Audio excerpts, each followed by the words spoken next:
Hey guys, tonight we are stepping into a world that's often whispered about but rarely understood. We're going to explore the quiet, strange, and often tragic lives of palace eunuchs. It's a journey into a life defined by a brutal sacrifice, all for the chance to stand close to the son, the emperor. This isn't a story of grand battles or sweeping political reforms. It's a much more intimate look at the daily grind, the hidden rules, and the silent heartbreaks of a life lived in the shadow of power. It's a life of supposed privilege. But trust me, getting there is the hardest part. The application process. Well, let's just say it has a very high dropout rate. So before you get comfortable, take a moment to like the video and subscribe, but only if you genuinely enjoy what I do here. Let me know in the comments where you're listening from and what time it is for you. It's always fascinating to see where our little community is scattered across the globe. Now, dim the lights. Maybe turn on a fan for that soft background hum, and let's ease into tonight's journey together. The first thing you understand is hunger. It's a dull, constant ache in your belly, a permanent resident in your small, dirt floor home. The world outside the thin paper window is a muted palette of browns and grays. The crops have failed again, a consequence of too little rain, or maybe too much. Your father's shoulders seem to carry the weight of the sky, and your mother's sighs are the only lullaby you've known for months. You are one of several children, a handful of hungry mouths that are becoming harder and harder to feed. You don't know the words for it: famine, poverty, desperation, but you feel them in the watery gruel that barely warms your stomach and the threadbare coat that does little to keep out the biting winter wind. This is the reality for countless families, a historical truth that forms the grim backdrop for our story. The decision that will alter your life forever isn't born of ambition or a thirst for glory. It's born from the simple, brutal fact that there is no more rice in the sack. One evening, a man you've never seen before comes to visit. He wears clothes that are cleaner and finer than any you've ever touched. He doesn't look at you, not at first. He speaks to your father in low, serious tones. You catch fragments of words, shiny and mysterious palace. Emperor, a life of comfort. Never go hungry again. The man's voice is smooth, persuasive, HES selling a future, a stark contrast to your bleak present. Your father doesn't speak. He just stares at the packed earth floor, his face a mask of conflict. Your mother has turned away, her back to the room, but you can see her shoulders trembling. You are just a boy, maybe 8 or 9 years old, and you don't understand the full weight of the conversation. The palace sounds like a fairy tale, a place where people eat meat every day and wear silk. It sounds like a dream. The man finally turns his eyes on you. They are calculating, assessing you like a farmer appraising livestock. He notes your clear eyes, your relatively straight limbs. He is what's known as a BA or UN, a guarantor or middleman. This is a little-known part of the system. A family couldn't just show up at the palace gates. You needed an introduction, a sponsor, often an established eunuch who would facilitate the process for a substantial fee your family will pay for with the only thing they have left to offer you. This man is not a palace official, HES, a broker in human futures. And business, for him, is good when the harvests are bad. Your father finally nods. A slow, heavy movement. A piece of paper is produced. A contract. He presses his ink thumb onto it, and with that single, smudged print, your fate is sealed. You are no longer his son in the traditional sense. You are now an investment. A sacrifice, a desperate prayer for the survival of the family you are about to leave behind. Historians still debate to what extent boys in this situation understood what they were agreeing to. Some accounts suggest a degree of reluctant acceptance, a grim understanding of their family's plight, a child's solemn sense of duty. They knew they were making a sacrifice to save their parents and siblings. Others paint a picture of complete ignorance, a child being led to a fate they couldn't possibly comprehend, lured by promises of sweet cakes and warm beds.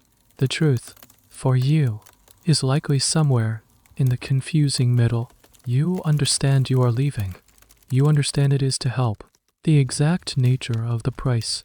That is a lesson for another day. The next morning, before the sun has fully risen, you are washed and dressed in clothes that are still old but are at least clean. Your mother presses a small, hard bread roll into your hand. She doesn't cry, but her eyes hold a deep, ocean-like sorrow that you can't quite fathom. Your father walks with you to the edge of the village, his hand resting briefly on your shoulder. He says nothing. There are no words for this. You turn to look back one last time at the small, hunched figures of your parents, at the cluster of mud brick houses that have been your entire world. They grow smaller and smaller until they are swallowed by the morning mist. You are now following the broker, the B.A. Oran, on a dusty road leading to the capital, to the forbidden city, to a life you cannot imagine. The bread roll in your hand is already gone. Then the hunger is back, but this time it's joined by a new feeling, a cold knot of uncertainty and fear. You are on your way. The contract has been signed. The journey to the capital is a blur of dusty roads and unfamiliar faces. The broker is not unkind, but he is not kind either. He is a businessman, and you are cargo. He feeds you just enough to keep you walking. You sleep in barns or the cheapest rooms in roadside inns, places that smell of mildew and stale wine. You don't talk. There is nothing to say. The world you knew has vanished behind you, and the world ahead is a terrifying unknown. Finally, you arrive, but you are not taken to the gleaming, golden-roofed palace you imagined. Instead, you are led through a labyrinth of cramped, grey alleyways to a small, unremarkable courtyard. The broker hands you over to another man, a quiet, grim-faced individual with hands that look unnerving and strong and steady. This is the specialist. In the hushed world of the court, he is known as a Daw Zaijiang and Ifar. His entire profession, his entire life, is dedicated to performing one specific, life-altering task. You are taken to a small, windowless room. It's kept meticulously clean, but it smells faintly of astringent herbs and something else. Something metallic that you can't quite place. For the next few days, you are kept here. The door is locked. Your diet changes. You are given thin broths and strange, bitter teas. You are being cleansed, emptied out to minimize the risk of infection after the procedure. This period of waiting is its own special kind of torment, a silent, drawn-out prelude to the inevitable. On the appointed day, two assistants come for you. They are strong and their movements are efficient. Practiced, they do not look you in the eye. They lay you down on a low wooden bench. Your legs are spread and tied firmly to the sides. Your abdomen is tightly bound with long strips of cloth. This is done to prevent any involuntary movements and to concentrate the pressure. You look up at the ceiling, at the water stains that form a map of a country you will never visit. You try to think of your mother's face, but the memory is already starting to fade, hazy and indistinct. The knife enters. He says a few words to you, not unkindly. He asks you if you consent, if you are doing this of your own free will. It is a formality, a ritual. You are a child, tied to a bench. The contract has been signed. You mumble a yes. He then asks what you will do if you regret it. You are expected to answer, I would rather die. It is the last piece of a grim theatrical script. He holds up the tool. It is not a large, menacing weapon. It is a small, curved knife with a blade that gleams dully in the dim light. It looks like a tool for carving fruit or delicate wood. He works with a speed born of immense practice. There is a flash of cold, a single, searing line of fire that seems to cut through your entire being. It is so fast, so shockingly absolute, that your mind can't immediately process it. For a brief, surreal moment, there is no pain, only a profound sense of violation, a feeling that your body is no longer your own. Then, the pain arrives. It is a white-hot, all-consuming wave that crashes over you, blotting out all thought, all sound. The assistants work quickly. A applying a poultice of ashen herbs to the wound to help stop the bleeding. A small quill or a metal pin is inserted into the urethra to ensure the passage does not seal shut, as it heals, a crucial step to prevent a fatal blockage. This is a well-established procedure, but it is far from safe. This is the great filter. Historians agree that the mortality rate was shockingly high. Many boys, perhaps as many as 1 in 5, did not survive the days that followed, succumbing to hemorrhage, shock, or, most commonly, infection in a world without antibiotics. You are one of the lucky ones. And now for a truly strange piece of this ritual. The parts that were removed are not thrown away. They are carefully preserved, often pickled in a jar of brine or dried and wrapped in silk. This becomes your bell, your treasure or guarantee. You, or rather the Guild of Eunuchs, will keep this for your entire life. It is a constant, physical reminder of your sacrifice. More importantly, it was believed that upon death, you had to be buried with your bow to be considered whole man in the afterlife. To lose it was to be condemned to an eternity of incompleteness. This small, sealed jar becomes a bizarre form of collateral, a hold the eunuch hierarchy has over you for the rest of your days. Historians are still divided on whether any effective form of pain relief was used during this ordeal. Some ancient texts mention powerful sleeping powders or vast quantities of rice wine being administered beforehand. However, the efficacy of these early anesthetics is highly questionable. Many scholars believe that, in most cases, there was nothing. The procedure relied entirely on the speed of the knife and the strength of his assistants to hold the boy down. The priority was not comfort, but survival. You are tightened, carried to another small, dark room where you will spend the next 100 days in recovery. You are forced to walk around the room, gently, for hours each day, to prevent the flesh from healing improperly. You are not allowed to drink much water for the first few days, a measure to prevent the immediate need to urinate, which would be excruciating and could tear the wound open. You lie on your pallet in the dark, drifting in undoubt of a feverish haze. The pain is a constant, throbbing companion, but beneath the pain, a new reality is beginning to set in. It is a feeling of profound and irreversible loss. The person you were just a few hours ago, the boy who walked from his village, is gone forever. In his place is something new, something broken and remade, a creature of the palace. Your new life has begun. The 100 days of recovery are a slow, agonizing crawl back to a semblance of life. The room is your entire universe. The pain gradually recedes from a roaring fire to a dull, persistent ache, a constant reminder of what has been done. The greatest trial is urinating for the first time after the quill is removed. It is a test of fire, a moment of such intense, burning agony that many boys would pass out. If you can do this, if you can pass water without screaming, it is the first sign that you might just make it. You survive. You are one of the fortunate ones.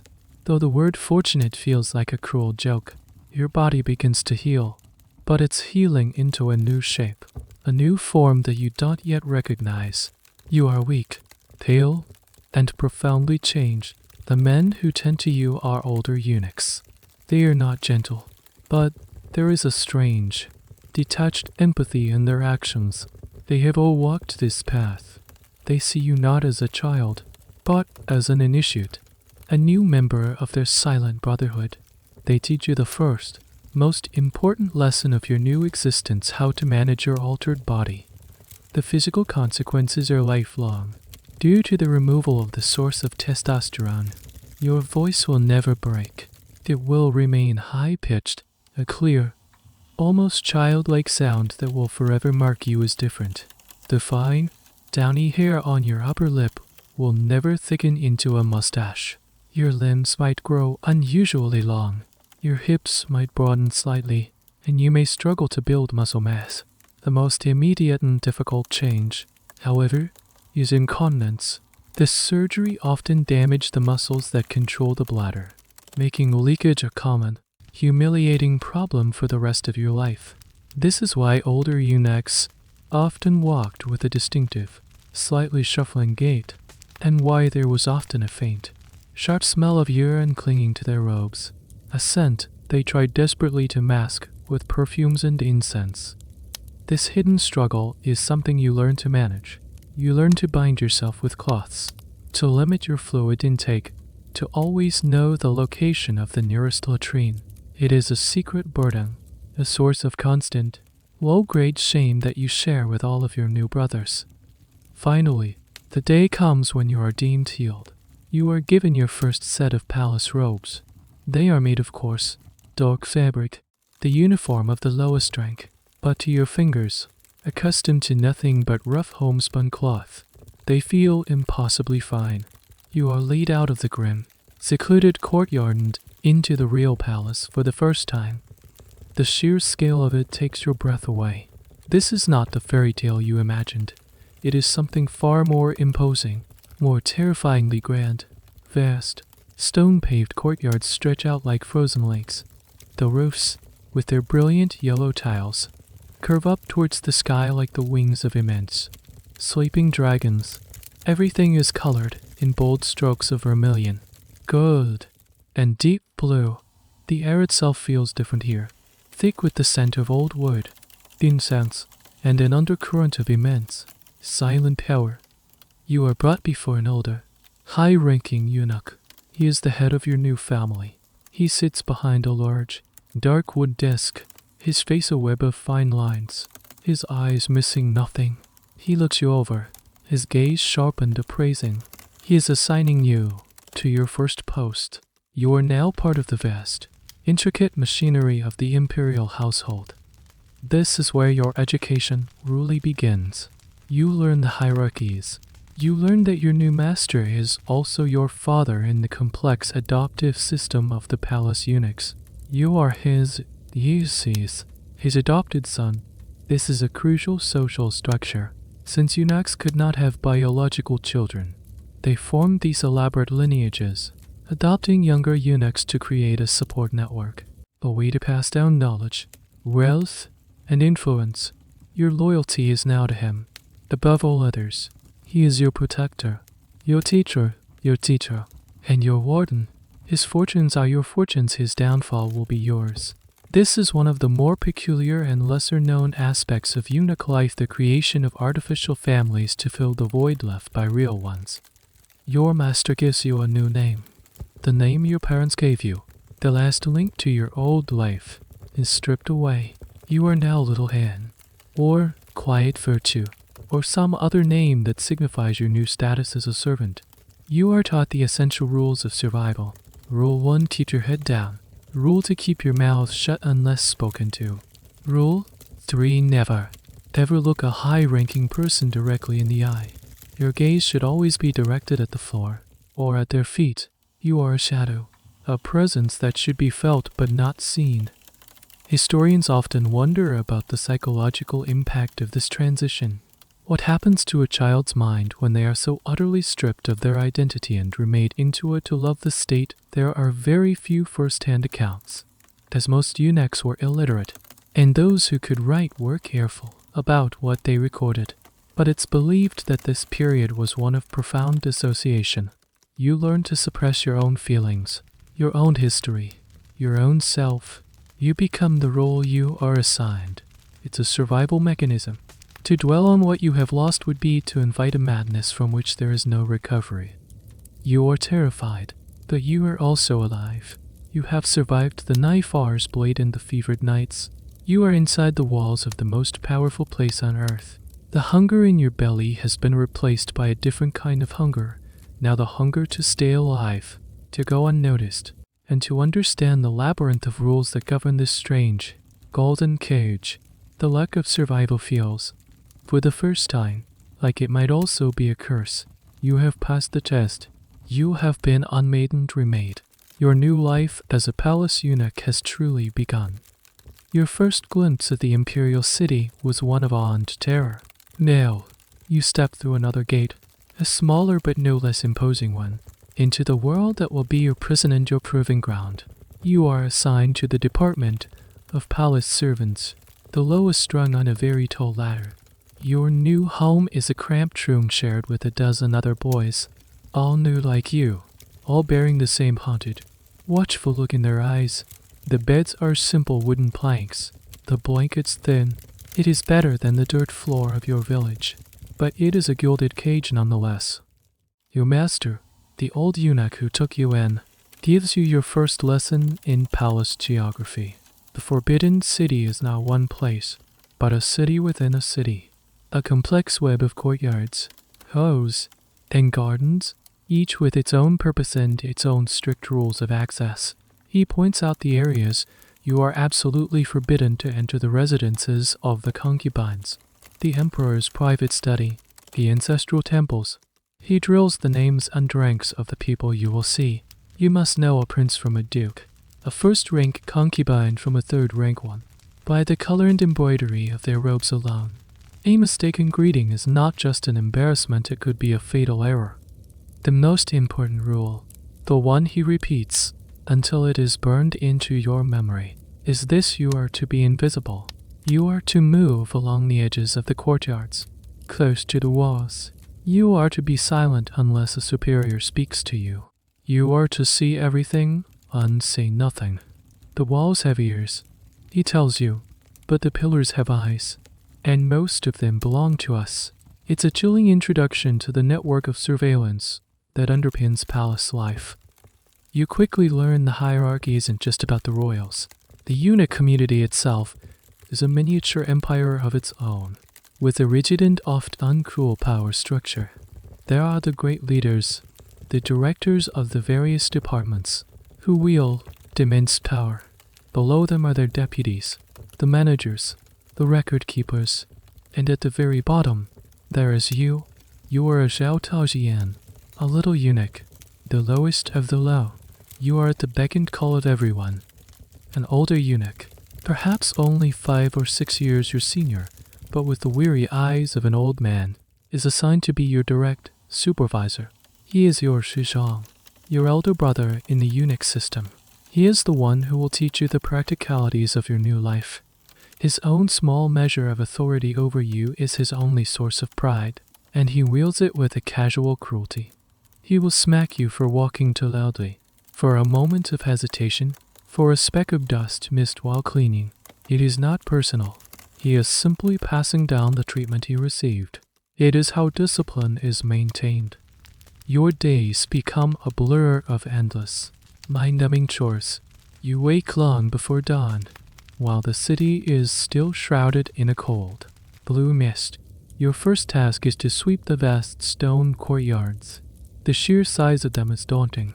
Your small broom feels like a toy against the endless expanse of gray flagstones. You work with a team of other new boys, a silent, shuffling army of shadows. The only sound is the rhythmic swish-swish of your brooms against the stone. After sweeping, there are lands to be cleaned and refilled with oil, wood to be chopped for the hundreds of stoves that heat the palace in winter, water to be hauled from the wells. The work is physically demanding, made harder by your altered body, which struggles to build strength.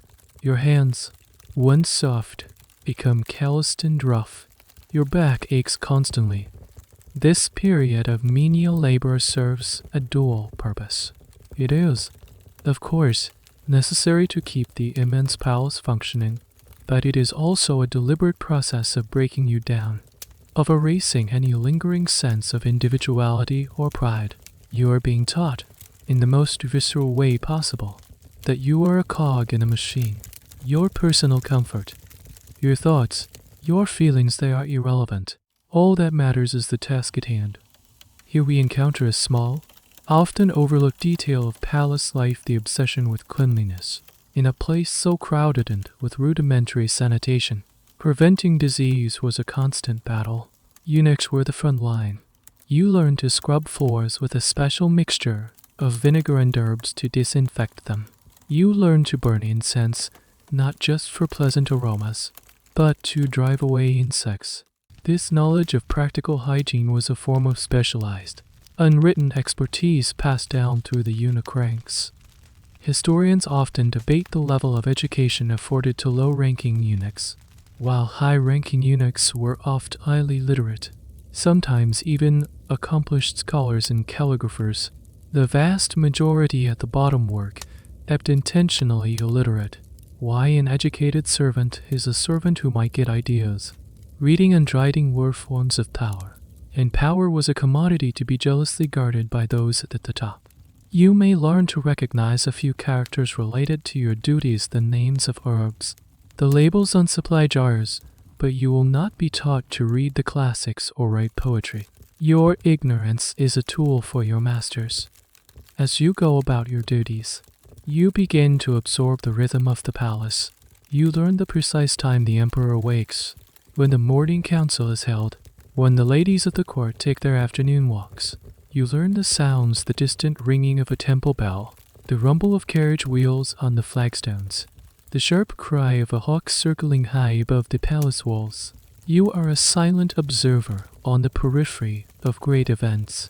You might catch a glimpse of the emperor himself, a flash of brilliant yellow silk as he is carried by in his sedan chair, his face remote and godlike. You might see a powerful minister striding purposefully towards an audience, his face grim with the weight of state affairs. You are nothing, and yet you are everywhere. This is the fundamental contradiction of your existence. You are nobody who lives at the absolute center of the world.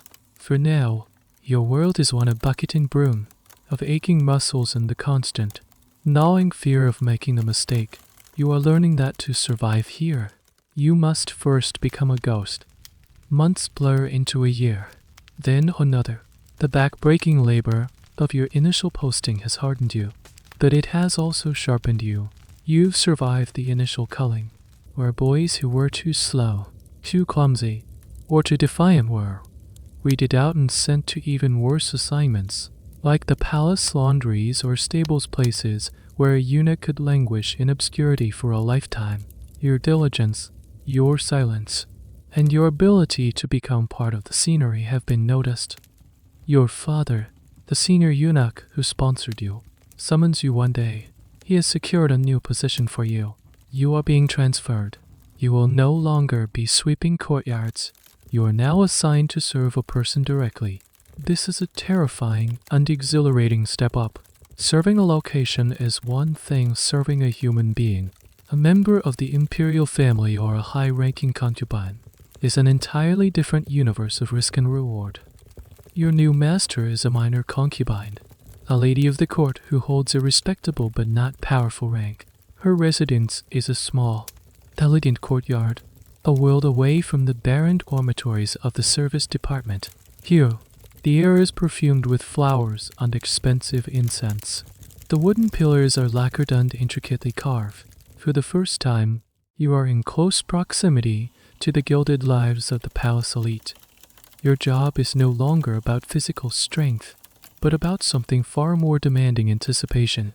Your new role is to be a silent, ever-present attendant. You stand by the door of your mistress's chamber, ready to fetch a cup of tea, a shawl, a book. Your purpose is to fulfill her needs before she is even fully aware of them herself. This is where you learn the true or skill of a successful palace eunuch watching. You learn to read the subtle language of the elite. You learn that a slight frown might mean the tea is too cool. A restless tapping of the fingers could signify boredom or anxiety. The way she sets down her brush after practicing calligraphy can tell you if she is pleased with her work or frustrated. You learn to interpret the sighs, the glances, the smallest gestures, your own survival and comfort, and perhaps even your advancement, depend on your ability to become a master of non-verbal communication. Your mistress barely acknowledges your existence. To her, you are a piece of furniture that moves. She will speak of her most intimate feelings, her frustrations, her petty jealousies of other concubines, as if you are not even there. You and the other servants are the living ghosts of the palace. You are trained to have no reactions, no opinions. You are a pair of hands and a pair of ears, but your mind is expected to be a blank slate. Of course, it isn't. You listen, you learn, you piece together the intricate web of relationships in the inner court.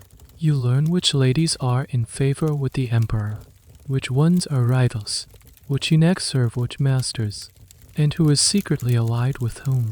You are a sponge, absorbing a constant stream of sensitive information, and you learn, very quickly, that this information is both a weapon and a poison. To speak it aloud would be death, but to know it, to hold it, is a form of power.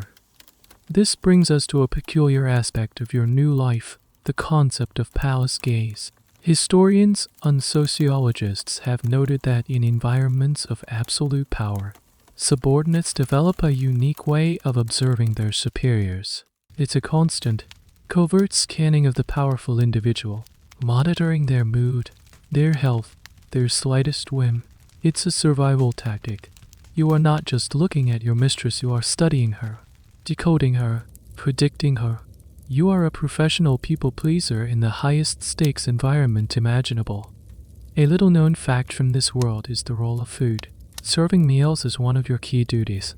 You don't cook it, but you are the last one to handle it before it reaches your mistress's lips. This is a position of immense trust. You learn about the elaborate rituals of imperial dining, dozens of dishes served at every meal, most of which go untouched. But you also learn about the fear of poison. Before your mistress takes a bite, a silver needle might be dipped into the dish.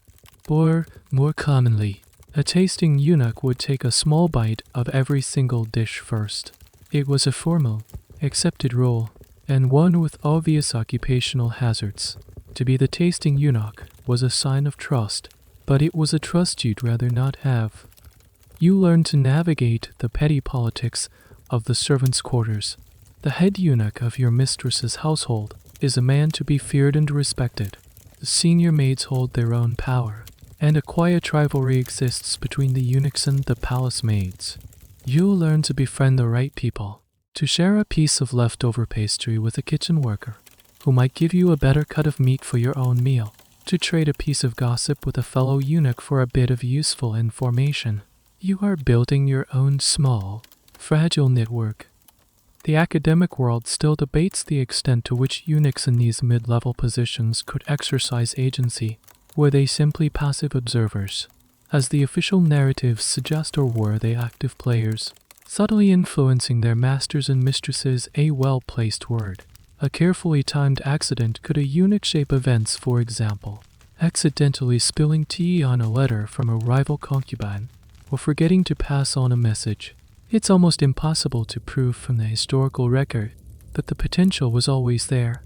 These small, deniable acts of sabotage or favoritism were the hidden currency of the inner court. You are no longer the naive boy who left his village. You are becoming a creature of the palace. You've learned to mask your feelings behind a placid, obedient expression. You've learned to listen, to watch, and to wait. The physical ache in your back has been replaced by a constant mental tension. You are climbing the ladder, but every rung is slippery, and the fall is a long, long way down. Your goal is simple: to make yourself so useful, so indispensable, that you become more valuable alive than dead. Your ability to anticipate your mistress's needs does not go unnoticed. You have become a model of efficiency and discretion, but in the Forbidden City, talent breeds jealousy. The head eunuch of the household, an older man named Gao, sees your quiet competence not as an asset to his management, but as a potential threat to his own position. He begins to make your life difficult in small, subtle ways. Your name is mysteriously left off the list for new winter robes. You are assigned the most unpleasant tasks, like cleaning the latrines or staying on watch during the coldest hours of the night. This is your first real lesson in palace politics. It's not about grand strategy, it's a war fought with whispers, inconveniences, and veiled insults. You understand that a direct confrontation is impossible. You are a junior eunuch, he is your superior. To complain would be seen as insubordination, and you would be the one punished. You must learn to fight a shadow war. You counter his moves with impeccable obedience. You perform the unpleasant tasks without a word of complaint, making sure your work is flawless. You double down on your service to your mistress, making yourself even more indispensable to her. You bring her an extra blanket on a cold night before she even shivers. You learn her favorite poems by heart, so you can prompt the storyteller when he forgets a line. You become her shadow, her memory, her silent, efficient right hand. Your break comes during a minor crisis. Your mistress is frantic. She has misplaced a small, jade hairpin, a recent gift from the emperor. It's not valuable in terms of money, but its symbolic worth is immeasurable. To lose a gift from the Son of Heaven is a sign of carelessness, an insult that could have serious consequences for her standing at court. The entire household is turned upside down. Maids are scurrying. Other eunuchs are searching clumsily, and head eunuch Gao is sweating, barking orders that achieve nothing. He accuses a young maid of theft, a death sentence, if believed. You, however, have been watching. You practice the art of active invisibility, while everyone else was focused on the mistress. You were observing the periphery. You had noticed the mistress's pet cat, a fluffy, white creature named Snowball, darting at something shiny under a heavy tapestry earlier that day. While Gao is busy interrogating the terrified maid, you quietly walk to the tapestry, lift the heavy fabric, and there it is, the jade hairpin, gleaming in a dusty corner. You don't announce your discovery with a triumphant shout. That would be a novice's mistake, an act that would humiliate Gao and earn you a powerful enemy for life. Instead, you use the moment to demonstrate your political skill. You retrieve the pen, discreetly approach Gao, and press it into his hand, keeping your head bowed. Master Gao, you whisper. Your sharp eyes have found it. It was hidden here all along. You have saved the household. Gao freezes. He understands what you've done. You have found the pin, but you have given him the credit. You have saved him from a terrible loss of face, and you have saved the young maid from a dreadful fate. You have demonstrated not just competence, but wisdom. You have shown him that you are not a threat to be crushed, but a potential ally to be cultivated. This moment is a turning point. Gao's attitude towards you shifts. The petty punishments stop. He begins to assign you more responsibility. He starts to teach you things, explaining the complex ledgers of the household expenses, showing you how to deal with the merchants and artisans who supply the palace. He's grooming you. Here we see a little-known aspect of eunuch relationships, the complex blend of master-apprentice, father-son, and rival-ally dynamics. Historians still puzzle over the depth of these bonds. Were they friendships, strategic alliances, or just pragmatic arrangements for survival? The answer is likely all of the above. In a world where you had no blood relatives, your fellow eunuchs were your family, your competitors, and your potential executioners, all wrapped into one.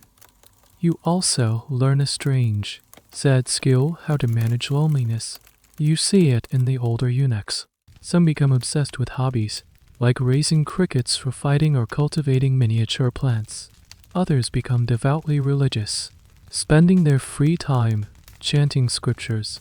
Then many, like Gao, pour their frustrated parental instincts into their adopted sons.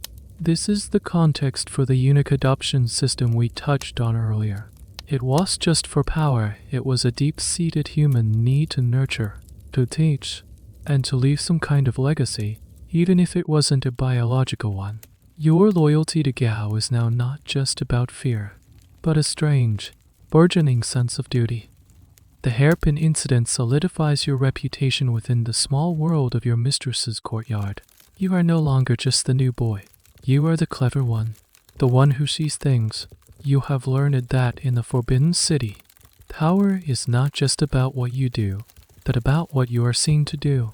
And sometimes, the greatest power comes from making someone else look good. You are moving beyond mere survival. You are learning to play the game. Years pass. The boy who entered the palace is gone, replaced by a young man who moves with the quiet confidence of a seasoned insider. Your mistress's favor at court has risen, and with it, your own status. You are now the head eunuch of her household, the position once held by your old mentor, Gao, who has since retired to a quiet life in a temple funded by his decades of service. You now have your own sons, young eunuchs assigned to you, and you find yourself repeating the same lessons Gao taught you, sometimes with his harshness, sometimes with a touch more patience.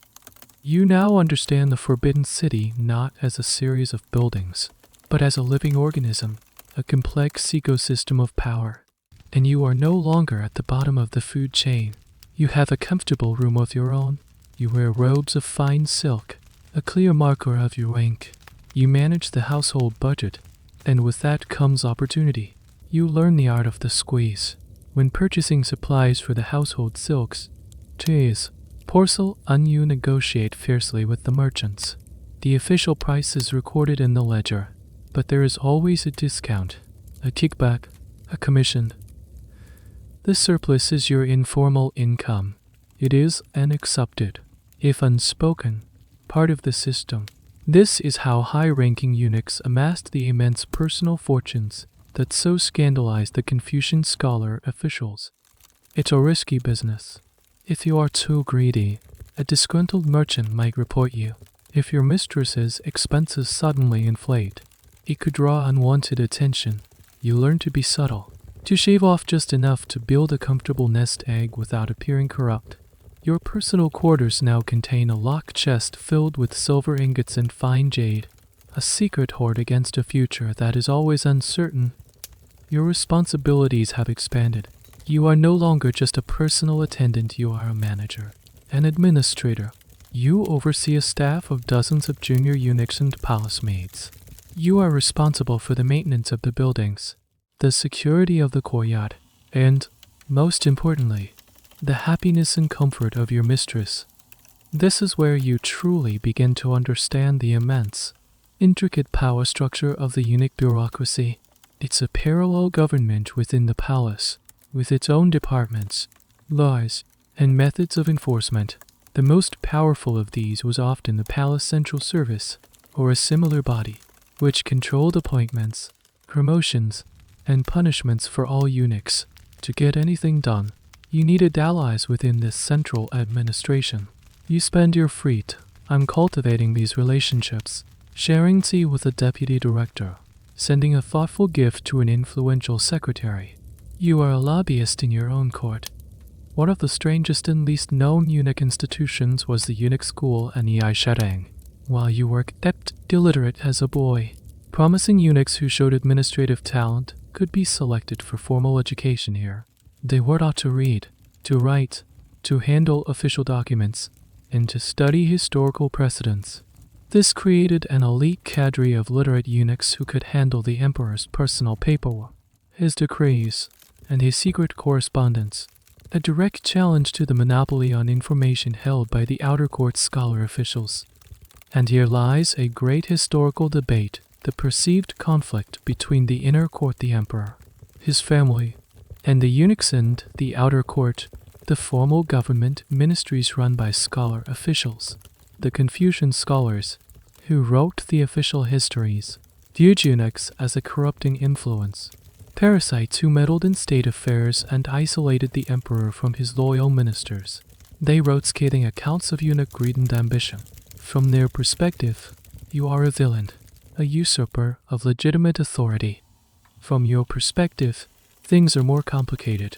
You see the ministers of the outer court as pompous, arrogant men who are often more concerned with their own factional squabbles than with the effective running of the empire.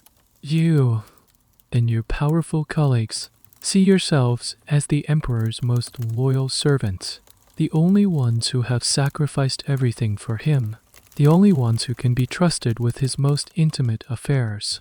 Historians still argue about this.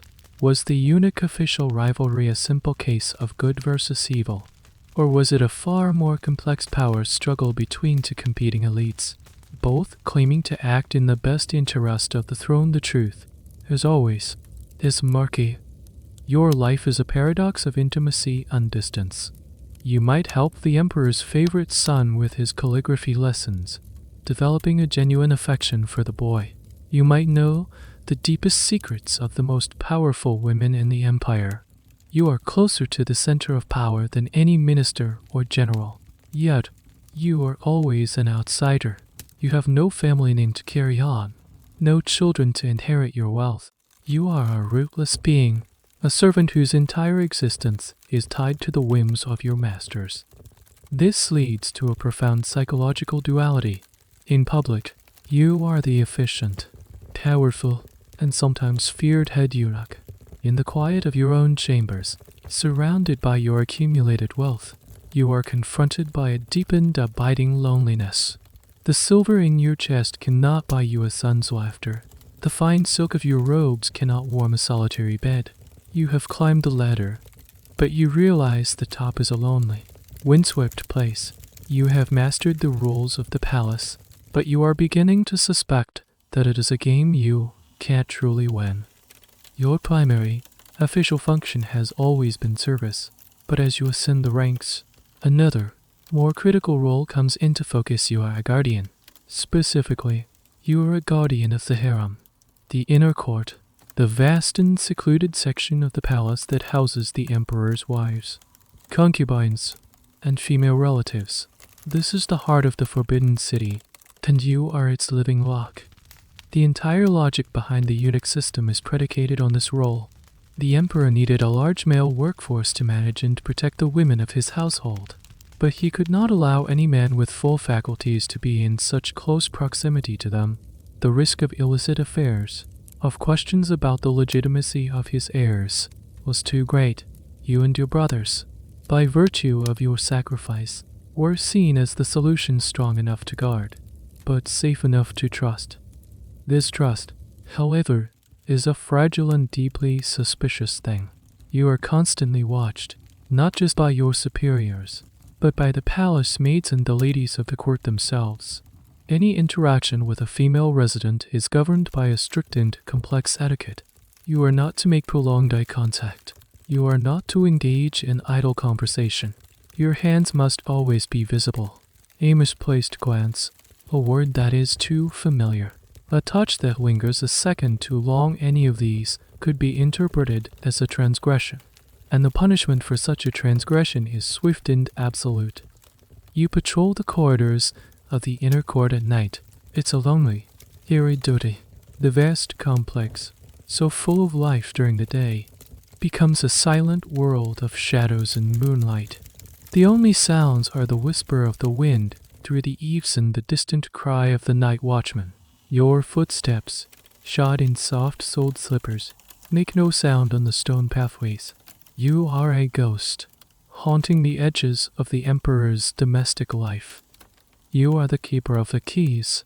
At dusk, you are responsible for locking the massive gates that seal the inner court from the rest of the world. No man, not even the emperor's closest male relatives, may remain inside after the gates are locked. Only the emperor himself and the eunuchs are permitted to stay the night. This control over access is a real and tangible form of power. Here you witness the poignant reality of the concubines' lives. You see them in their moments of unguarded hope and despair. You see a young woman, newly arrived and full of ambition, practicing her music late into the night, hoping the emperor might he written some on her. You see an older concubine, long out of favor, quietly tending to her small garden, her face a mask of resigned loneliness. They are birds in a beautiful, sprawling cage, and you are the keeper. Your own caged existence gives you a strange, unspoken empathy for them, even though a vast social gulf separates you. One of the more peculiar and little-known jobs for a eunuch in this role was that of the deliverer. When the emperor chose a concubine to spend the night with, she would be bathed and wrapped tightly in a quilt, naked.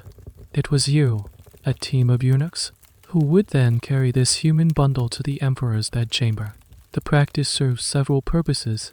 It was a ritual that emphasized the emperor's power, and it was a security measure, ensuring the woman could not carry a concealed weapon. After the emperor was finished, eunuchs would be responsible for carrying her back to her own quarters. It was an intimate, yet completely impersonal, task that perfectly illustrates the strange nature of your duties. Historians are still debating the reality of the perfect chastity of the eunuch system, while official records and Confucian morality tales insist that eunuchs were completely devoid of sexual desire and posed no threat. Human nature is rarely so simple. There are scattered, scandalous accounts and unofficial histories of secret affairs between eunuchs and lonely palace ladies. These tales are sensational and almost certainly exaggerated, but they point to a basic human truth: the desire for connection and intimacy can persist even in the most restrictive environments. These alleged affairs, if discovered, would have resulted in a horrific death for both parties, often by the infamous death by 1,000 cuts. For you, the risk is so astronomically high. The idea is unthinkable. You guard your own conduct with a paranoid vigilance. The suspicion you face is constant. If a concubine becomes pregnant, the court astrologers will calculate the date of conception with meticulous care to ensure it aligns with a recorded visit from the emperor. You know that if there were any doubt, any discrepancy, the first people to fall under suspicion would be the eunuchs who served her. You are presumed safe, but you are also the most convenient scapegoat. You are a wall, a barrier. You stand between the world of men and the world of women. Belonging to neither, you protect the purity of the imperial bloodline, a concept that is a bitter irony to you. The man who can have no bloodline of his own. You are the ultimate insider, living in the most private spaces of the empire, and the ultimate outsider, forever denied the fundamental experiences of the people you serve. This contradiction is the core of your existence, the silent tension that hums beneath every moment of your waking life. You are the trusted guardian, but you are trusted only because you are broken. As you grow more established, you realize that the most valuable commodity in the Forbidden City isn't silk or jade, it's information. The palace is a closed system, a rumor mill of breathtaking efficiency. A word spoken in a western courtyard can be a whisper in an eastern hall by midday. And you, moving silently through the corridors, serving tea in private chambers, and overseeing the junior servants, are perfectly positioned to be at the center of this web. You learn that there are different kinds of information. There's the official news, the emperor's decrees, the announcements of promotions or punishments, the outcomes of military campaigns. This is public knowledge.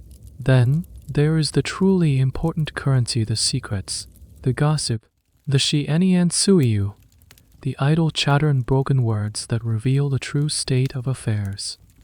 Your days become an exercise in active listening.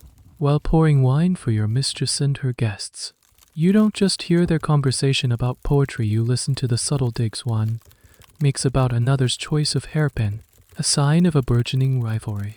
While supervising the junior eunuchs cleaning a study, you notice a half-finished, discarded letter in a wastebasket and memorize its contents, a minister complaining about the emperor's recent decision. You learn which palace maids are friends, which ones are enemies, and which one has a brother who works in the kitchens of a powerful prince. Every piece of data is a tile, and you are slowly, carefully, assembling a mosaic of the entire palace's inner life. This intelligence gathering is not just a passive activity. You cultivate sources. You do a small favor for a eunuch in the Empress Dowager's retinue, ensuring he owes you one in return. You make sure the maids in your household are treated well and paid fairly from the budget.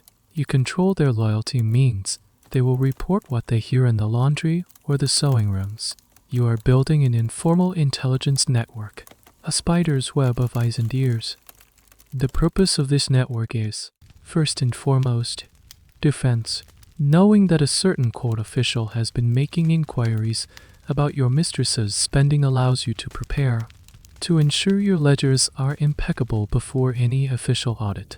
Hearing that the emperor has been in a foul mood all morning is a vital piece of information you can pass to your mistress, so she can adjust her own behavior accordingly when she sees them. Information is a shield. It allows you to anticipate threats and navigate the treacherous political waters without running aground. But information can also be a sword. you learn to use it with surgical precision. For example, you learn that a rival concubine has a secret fondness for overly sweet cakes, something considered undignified. You might arrange for a junior eunuch to accidentally mention this in the hearing of a senior eunuch from the empress's household. It's a tiny, seemingly innocent piece of gossip, but in the right ear, it can subtly damage the rival's reputation, tainting her as frivolous and lacking in self-control. You never say anything directly harmful. You just plant a seed and let the fertile ground of the palace rumor mill do the rest. This is a game of whispers and insinuations, and you are becoming a master. A strange and little documented aspect of this world was the use of coded language. Eunuchs, maids, and even the concubines themselves developed a sophisticated slang to discuss sensitive topics. The dragon is breathing fire today might mean the emperor is angry. The west wind is blowing could signal that the powerful western consort is gaining influence. To an outsider, it would sound like nonsense. To an insider, it's a vital bulletin. Learning this secret language is a key part of your education. Historians are still trying to piece together the full extent of these eunuch intelligence networks. Official records, written by hostile scholar officials, tend to portray them as vast, sinister spy rings dedicated to undermining the government. The so-called Eastern Depot or Western Depot of the Ming Dynasty are the most famous examples. These were formal eunuch-led secret police agencies with the power to arrest, torture, and execute officials without trial. While these were real, they were the extreme end of the spectrum. For most eunuchs like you, intelligence work was a more subtle, informal, and personal affair. It was less about state security and more about personal and factional survival. The debate continues: were these networks a cancerous growth on the state, or were they a natural and inevitable response to the intense, paranoid political environment of the imperial court? You learn the most important rule of this game: never reveal your sources. Then never reveal everything you know. You become a black box. People know you are well informed, which makes them respect and fear you. But they can never be sure of the exact extent of your knowledge, which keeps them off balance. Your public face remains one of serene, deferential service. Behind that mask, your mind is a constantly whirring machine, analyzing, connecting, and calculating. The boy who was taught to keep his head down and his mouth shut has now learned a new lesson. He still keeps his head down to maintain the appearance of humility, but his eyes are always moving, his ears are always open, and he has learned that a carefully chosen whisper, delivered to the right person at the right time, can be more powerful than a general's sword. You have found a new kind of power, one that is invisible, deniable, and deadly. Your life is governed by the palace, but your body is governed by the consequences of that day in the knife hour's room. Decades have passed, but the physical reality of being a eunuch is a constant. Quiet companion, it's a reality you've learned to manage, but it never truly goes away. You look in the bronze mirror. The face that stares back at you is smooth, eerily unlined in places where a man your age should have deep creases. You have no beard to shave, no rough stubble to mark the passing of days. This smoothness, once a mark of youth, now becomes a sign of your otherness. As your contemporaries in the outside world grow grizzled and weathered, your face retains a strange, ageless quality. This lack of facial hair is perhaps the most obvious visual signifier of who you are. Then there is your voice. The high, clear tone that was once a boy's has not changed. When you give orders to the junior eunuchs, your voice cuts through the air, precise and authoritative, but it lacks the deep resonance of a man's voice. It is the sound of perpetual puberty, a constant auditory reminder of your arrested development. Some eunuchs, especially those who sang in the palace opera troupes, cultivated this quality, turning it into an art form.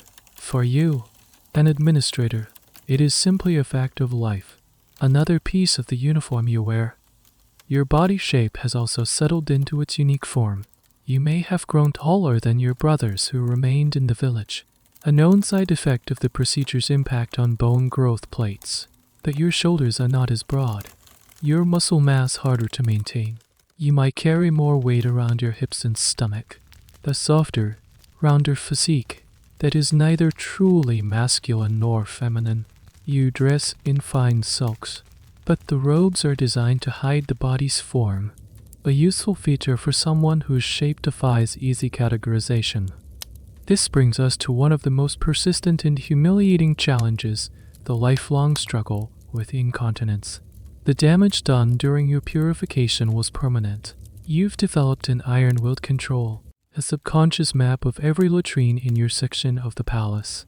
You are meticulous about your personal hygiene, using perfumed powders and changing your undergarments frequently to mask any scent. It's a hidden, constant source of anxiety. What if there's a long ceremony you must attend? What if you are summoned by the emperor and cannot excuse yourself? It is a vulnerability that no amount of power or wealth can ever truly erase. It's a deeply personal secret shared in silent understanding with every other eunuch in the city. There are other, less discussed health issues. Medical texts from the period, though rare, sometimes mention eunuchs being prone to certain ailments. Osteoporosis was likely common, as the lack of testosterone would have weakened your bones over time.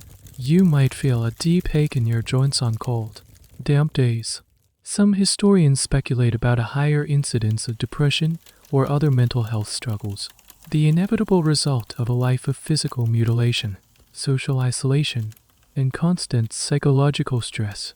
Of course, such conditions weren't understood then, as we understand them now.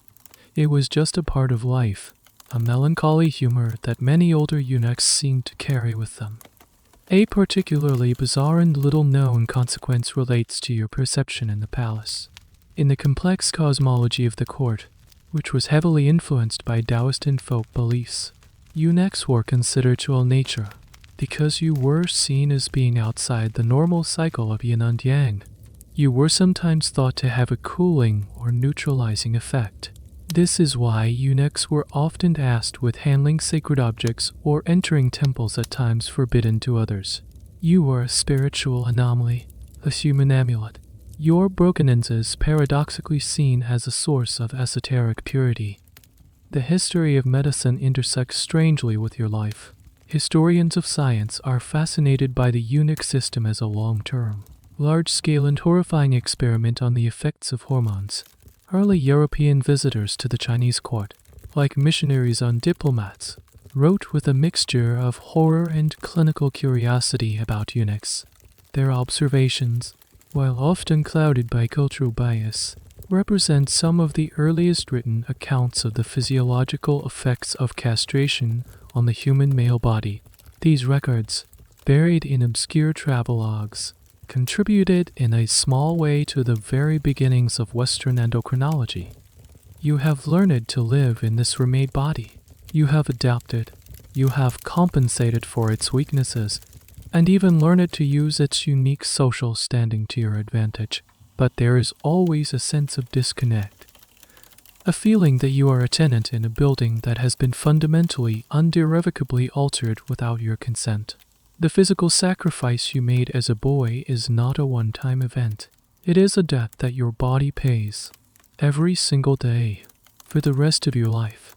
The power, the wealth, the proximity to the throne, all of it is built upon that foundational act of violence. And your own flesh and bone are the living ledger where that cost is recorded. As you reach the pinnacle of your career within your own small sphere, the new, deeply human desire begins to stir. You have wealth. You have influence. You have the respect and fear of those around you. But you have no family. The parents you barely remember are long gone. Your siblings are strangers. You have no children. No one to carry on your name, the new name the palace gave you. Your legacy is written in balanced ledgers and well-run households. But it is a sterile legacy, destined to vanish when you do. This is when you decide to do what so many powerful eunuchs before you have done. You decide to adopt a son. This practice, the adoption of younger eunuchs by older ones, is a cornerstone of your society. It's a system born of a profound void. It is a way to mimic the family structure you were all denied, creating lines of succession for power and property. It is also, for you, a way to combat the crushing loneliness of your position. The boy you choose is a new arrival, much like you once were. He is young, perhaps 10 or 11, with clever, watchful eyes that remind you of yourself. He is currently assigned to menial tasks, sweeping the same vast courtyards you once swept. You see the spark of intelligence in him, the resilience. You see raw material that can be molded.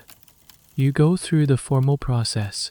You make a request to the palace central service, the eunuch administration. You pay a substantial fee, a gift to the administrators to smooth the process. You sign the papers. The boy is officially removed from his lowly position and assigned to you. He is now your Yuzi, your adopted son, your heir. You bring him to your own comfortable quarters. You burn his old, coarse servant's uniform and give him new robes of soft cotton. For the first time, the boy eats a full meal of meat and rice.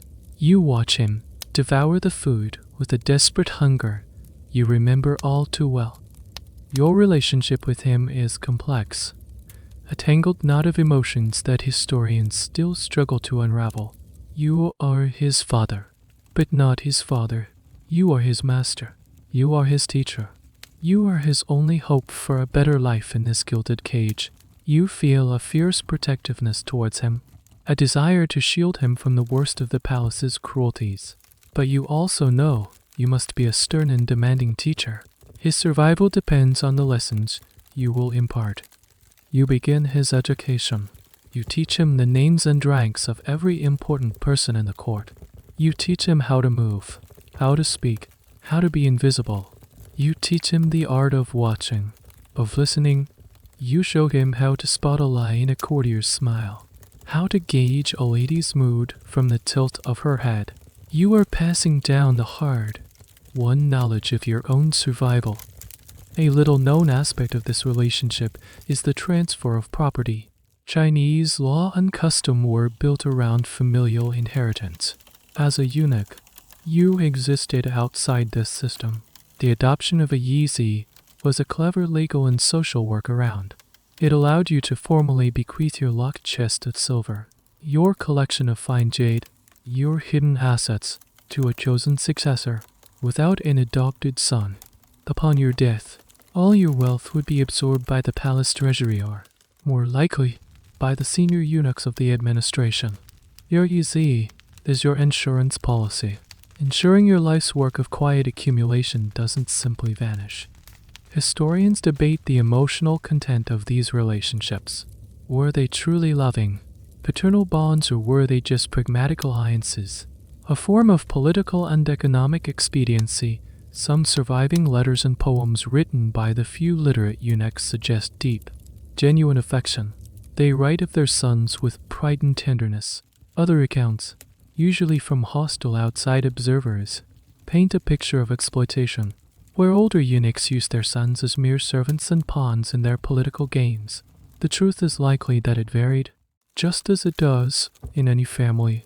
For you, watching this young boy begin to navigate the world you know so well, a strange and unfamiliar warmth blossoms in your chest.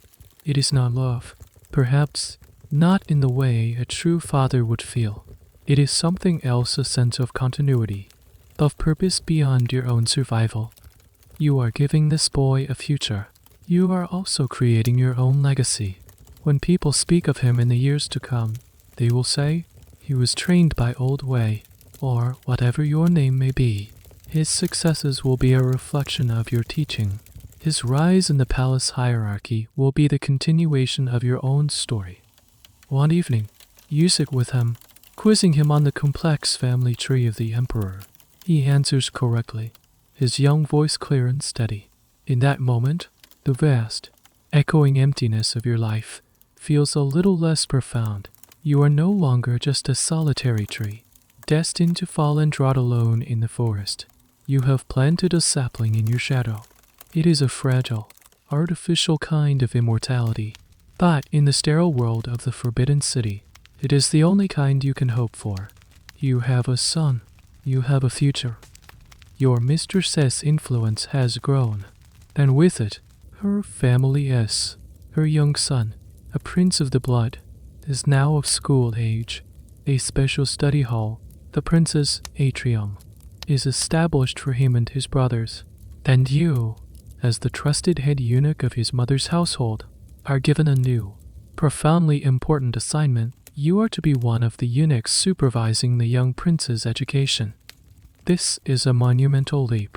You are moving from the domestic, female-centric world of the inner court into the orbit of the future male rulers of the empire. It is a position of immense prestige and even greater risk. You will no longer just be serving a concubine, you will be in the daily presence of the sons of heaven. The prince's atrium is a world unto itself.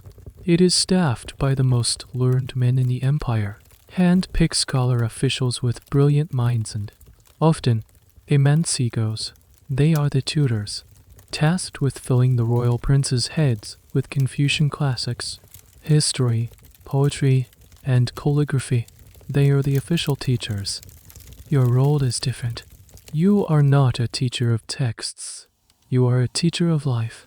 You are the one who arrives before the prince wakes, ensuring his study chamber is warm, his ink is freshly ground, and his brushes are perfectly laid out. You are the one who serves him his meals, who adjusts his robes, who stands silently in the corner during his lessons, observing everything. You are in charge of his discipline, his schedule, his comfort, his security. The tutors may fill his mind, but you manage his world. A subtle but constant tension exists between you and the Confucian tutors. They see you, at best, as a necessary servant. At worst, they see you as a corrupting influence, a representative of the inner court who might fill the prince's head with palace intrigues rather than noble principles. They are polite to you, but it is a cold, formal politeness. You understand their suspicion. The historical narratives they teach are filled with stories of eunuchs who lead young princes astray, pandering to their whims and turning them against their wise Confucian advisors. You must walk a tightrope. You must be deferential to the tutors in all matters of scholarship, but you also must protect your prince when a tutor is too harsh, scolding the young boy to the point of tears.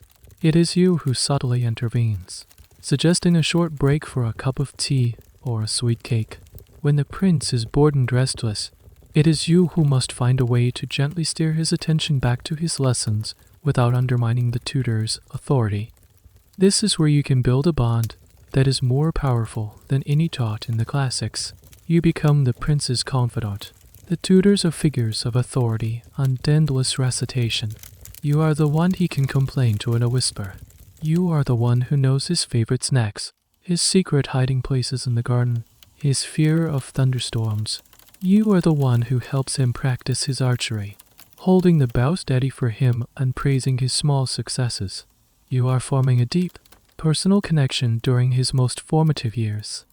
This relationship between a young prince and his supervising eunuch is one of the most historically significant dynamics in the palace. Many powerful eunuchs throughout history got their start this way, by earning the trust and affection of a boy who would one day sit on the dragon throne. They secured their own political future. When the prince became emperor, he would remember the kind, competent eunuch who was his childhood companion, and he would elevate him to a position of great power. The bond was forged in the schoolroom, but paid off in the throne room. Here we find a quirky, little-known detail of royal education: the whipping eunuch. If a prince misbehaved or refused to study, threw a tantrum, the Confucian code forbade the tutor from physically striking the son of heaven. It was considered an unthinkable breach of protocol. So, the bizarre solution was devised. A proxy, another eunuch, would be brought in unceremonially whipped in front of the prince. The idea was to shame the prince into better behavior by showing him that his misdeeds caused others to suffer. Historians debate how often this truly happened or if it was more of a threat, but the existence of the role itself speaks volumes about the strange, indirect world of palace discipline. You are not the whipping eunuch. You are the opposite. You are the one who makes his life run smoothly. You are a shield, a buffer, a quiet enabler, and you know that every act of kindness, every moment of shared confidence, is an investment in your own future. Is this a cynical calculation or is there genuine affection involved for you? The lines are blurry. You genuinely grow fond of the boy. You admire his quick mind. You are touched by his childish vulnerability. But you are also a creature of the palace, and you have learned that survival is paramount. Your affection and your ambition are not separate emotions, they are two sides of the same coin, minted in the unique furnace of the Forbidden City. You watch the prince practice his calligraphy, his small hands struggling to control the brush. He looks up at you, his brow furrowed in concentration, and asks for your opinion. The great scholar tutor is at the other end of the room, looking on with disapproval. You bow your head and say, "Your Highness's brushstroke up have the strength of a young dragon." A small smile flickers across the prince's face. In that moment, you have won a small victory. You are not just his servant, you are becoming his ally. And in the long game that is palace life, allies are everything. The young prince you served is now the emperor. Your years of quiet, loyal service have paid off beyond your wildest dreams. You are no longer a household manager or a schoolroom supervisor. You have been appointed to a position of real, tangible authority within the eunuch administration. Perhaps you are now the deputy director of the imperial storehouses, or the head of the department of palace works. Suddenly, the world treats you differently. The scholar officials who once looked down on you with disdain now offer you a grudging, tight-lipped respect. They need things from you. The Minister of War needs a new shipment of silk for banners, and he must go through your department. A powerful governor wants to build a new canal, and the funding must be approved by a committee on which use it. You have moved from the periphery to the center. For the first time, you taste power, and it is a heady, intoxicating flavor. It is the deference in the eyes of the merchants who bow a little lower than they used to.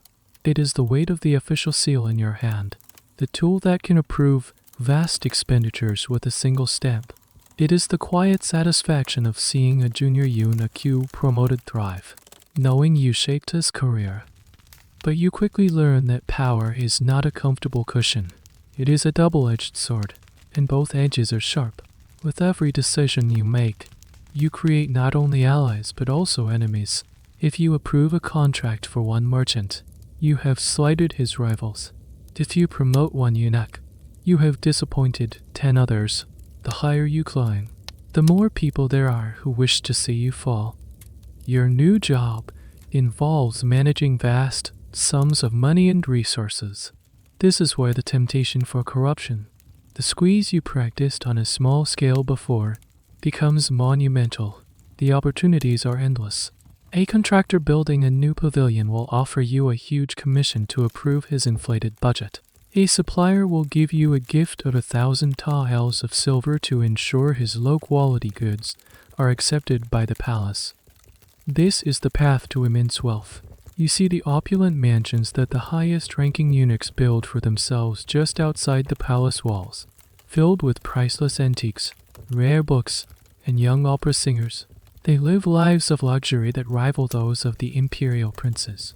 The temptation to join them, to secure your own future with a mountain of gold, is immense. But this path is also laced with poison. The history books are full of powerful eunuchs who were brought down by their own greed. An audit, an investigation launched by a rival faction. A new emperor who decides to clean house any of these can lead to your downfall. The same system that allows you to accumulate wealth can strip it from you in an instant, along with your position, and very possibly your life. You must navigate a treacherous landscape. You learn to balance greed with caution. You might take a commission, but you ensure the work is still done to an acceptable standard. You build a network of loyalty by sharing some of your illicit gains with your subordinates and your own father and sons in the eunuch hierarchy, ensuring they are invested in your success and will protect you. You become a masterful accountant, your official ledgers perfect and unassailable, while the real transactions are recorded only in your memory. A little-known aspect of eunuch power was their control over specific, lucrative industries. For instance, in some dynasties, eunuchs were put in charge of the imperial porcelain kilns, the silk manufactories, or even the silver mines. This gave them direct control over some of the most profitable sectors of the entire imperial economy. This wasn't just palace administration, this was direct involvement in national commerce, a fact that horrified the Confucian officials who believed a gentleman should not concern himself with profit. The debate among historians rages on this point. Were powerful eunuchs like you inherently corrupt, a cancer on the state, or was the system itself the problem? The argument can be made that you were paid a relatively low official salary, yet you were expected to maintain a certain standard of living and wield immense responsibility. The squeeze into the commissions were, in a sense, an informal and expected part of your compensation package. Was it personal moral failure, or a systemic feature of a government that ran on personal connections, unspoken rules rather than transparent laws? The question remains unresolved. You feel the psychological toll of this new life. You are more powerful than ever, that you are also more paranoid. You trust no one completely, not even your own adopted son, who you know is watching you, learning from you, and perhaps waiting for you to falter. Every knock on your door could be an assassin. Every new directive from the emperor could be a trap. Use it in your ornate office, the scent of expensive sandalwood incense hanging in the air.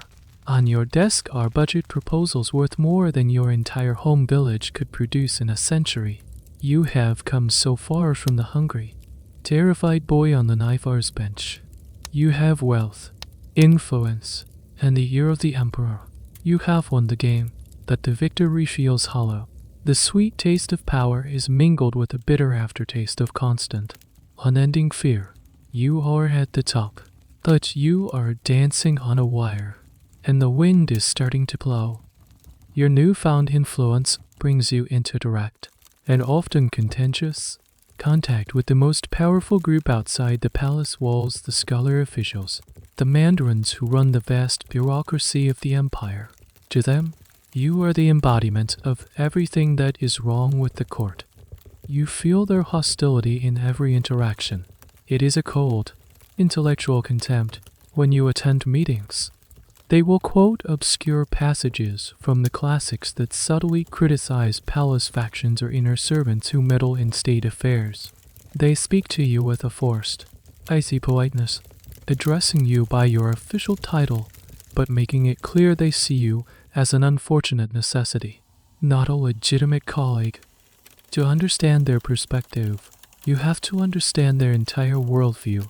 These men have dedicated their lives to studying the Confucian classics. They have passed a series of brutally difficult civil service examinations to earn their positions.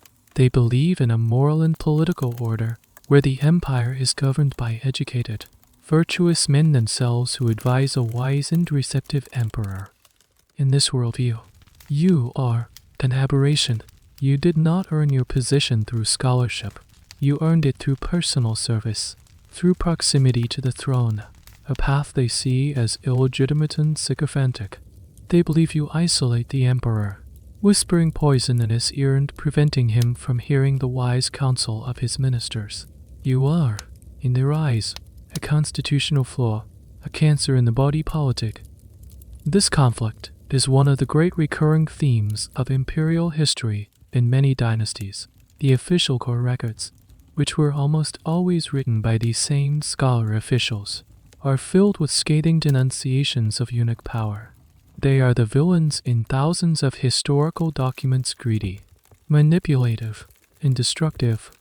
Your perspective, of course, is different. You see them as a group of arrogant, dogmatic men more interested in their own factional rivalries and their literary reputations than in the practical business of governing. You see their endless moralizing as a cover for their own political ambitions. They talk of virtue, but you see them plotting against each other constantly. They write poems about the suffering of the common people, but they live in comfortable mansions and have never known a day of real hunger. You and your fellow high-ranking eunuchs often see yourselves as the pragmatic ones, the only people who truly understand the emperor's needs and desires. You handle the messy, practical details of running the palace and the emperor's personal affairs, tasks these high-minded scholars consider beneath them. You believe you are the emperor's most loyal servants, precisely because you have no other loyalties, no powerful families or regional alliances to promote. Your only loyalty is to the throne that created you. This institutional rivalry manifests in countless ways. A minister from the Board of Rites will submit a memorial to the throne, proposing a complex and expensive ritual for the new year. He will argue for its importance based on ancient precedents. You, from the Department of Palace Works, will submit a counter-memorial, pointing out the exorbitant cost and the practical difficulties of construction, subtly suggesting the money could be better spent on repairing the palace walls. The emperor, caught in the middle, must decide which of his servants to trust. A fascinating and little-known arena for this conflict was the control of information. The official channel for all government business was the Grand Secretariat, a body of high-ranking scholar officials. They would review all the memorials to the throne, summarize them, and present them to the emperor. However, powerful eunuchs often controlled an alternate channel, the palace memorial system.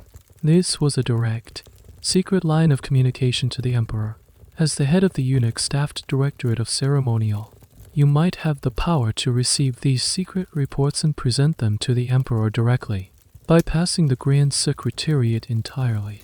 This gave you immense power to shape the emperor's understanding of his own empire. Historians continue to debate the true nature of this conflict. Was it a simple struggle between good, the virtuous officials, and evil, the corrupt eunuchs, as the traditional histories portray it, or was it a more complex system of checks and balances? Some revisionist historians argue that emperors sometimes intentionally fostered the rivalry between the two groups. By playing the eunuchs and the officials against each other, the emperor could prevent either side from becoming too powerful, thus preserving his own ultimate authority. You are not a cause of political instability, but a tool of imperial control. You experience this rivalry not as an abstract historical theory, but as a daily reality. It is the sneer you see on a minister's face when you enter a room. It is the difficulty you have in getting his department to cooperate on a project. It is the constant awareness that there is a powerful group of men outside the palace walls who are documenting your every perceived misstep, waiting for the moment to present a damning indictment to the emperor and to posterity. You have fought your way up through the brutal internal politics of the eunuch hierarchy. You have mastered the art of palace intrigue, but now you face a new kind of enemy, one that fights not with daggers and whispers, but with ink, brushes, and historical precedent. They are writing the story of this dynasty, and in their version, you are destined to be the villain. Life in the Forbidden City is not all grim-faced politics and silent, shadowy intrigue. There are moments of dazzling spectacle and collective celebration, and in these moments, you see a different side of palace life. The grand festivals, the Lunar New Year, the Lantern Festival, the Emperor's birthday are occasions for breathtaking displays of the empire's wealth and power, and you and your fellow eunuchs are the stage managers of these grand productions. Preparations begin weeks, sometimes months, in advance. As a high-ranking eunuch in a department like Palace Works or Ceremonial, you are at the heart of the planning. You oversee the legions of artisans, cooks, and laborers. You coordinate the ordering of immense quantities of specific foods, the weaving of special ceremonial silks, and the construction of temporary stages and viewing platforms. The logistics are staggering. On the eve of the new year, The palace is transformed. Thousands of red lanterns are hung from the eaves of every building, casting a warm, magical glow over the courtyards. The air, normally thick with tension, is now filled with the scent of roasting meats, sweet pastries, and the sharp, exciting smell of gunpowder from firecrackers. For a few days, the rigid, hierarchical order of the palace seems to relax. Just a little. You see the emperor himself smile, a rare and humanizing sight. You see the ladies of the court, normally secluded and reserved, laughing as they watch a performance. Even the junior eunuchs and maids, normally scurrying and silent, are given a special holiday meal and a small gift of money in a red packet. There is a brief, fragile sense of shared community. Your role in this is to ensure perfection. You are everywhere, a blur of motion in your fine silk robes, checking that the musicians are in place, that the acrobats are ready, that the 30-course banquet is being served in the correct sequence. It is exhausting, high-stakes work. A single mistake, a cold dish, a lantern that fails to light could be seen as an ill omen and reflect badly on you. This is also a time when you see the unique forms of entertainment designed for the court. The palace maintained its own opera troupe, often composed of young, talented eunuchs who were selected for their beautiful high voices. Their performances were elaborate, multi-day affairs, telling epic stories from history and myth. You might pause for a moment in the shadows to watch a scene, marveling at the skill of your fellow eunuchs, who have turned the defining feature of their physical sacrifice into a source of celebrated art. A little-known and rather peculiar form of palace entertainment you might be in charge of organizing was ice skating. During the winter in the northern capital, the palace, moats and artificial lakes would freeze solid.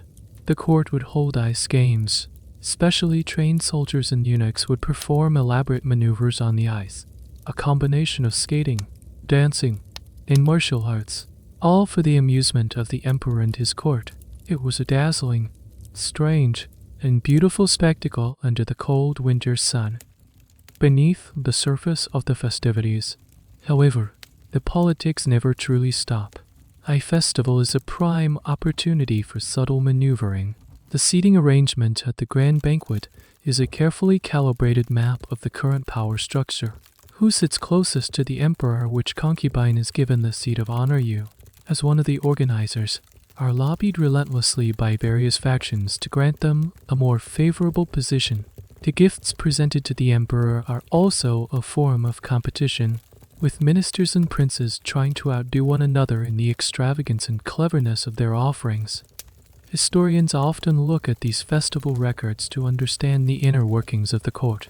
The official accounts will simply state that a banquet was held, but by cross-referencing guest lists, expenditure logs which you would have overseen, and private letters, they can reconstruct the subtle shifts in favor and influence. A festival was not just a party, it was a political thermometer. Who was rising, who was falling, the answers were often hidden in the details of the celebration. For the vast majority of eunuchs, the festival is a time of even harder work, but it comes with small rewards. They might get to eat the leftovers from the imperial banquet, a feast beyond their wildest dreams. They might get a new pair of shoes. It is a brief respite from the daily grind. For you, it is a moment of profound, if temporary, satisfaction, as you stand in a high gallery, looking down at the brilliantly lit courtyard, the emperor on his throne, the courtiers in their magnificent robes, the performers in their dazzling costumes. You feel a sense of ownership.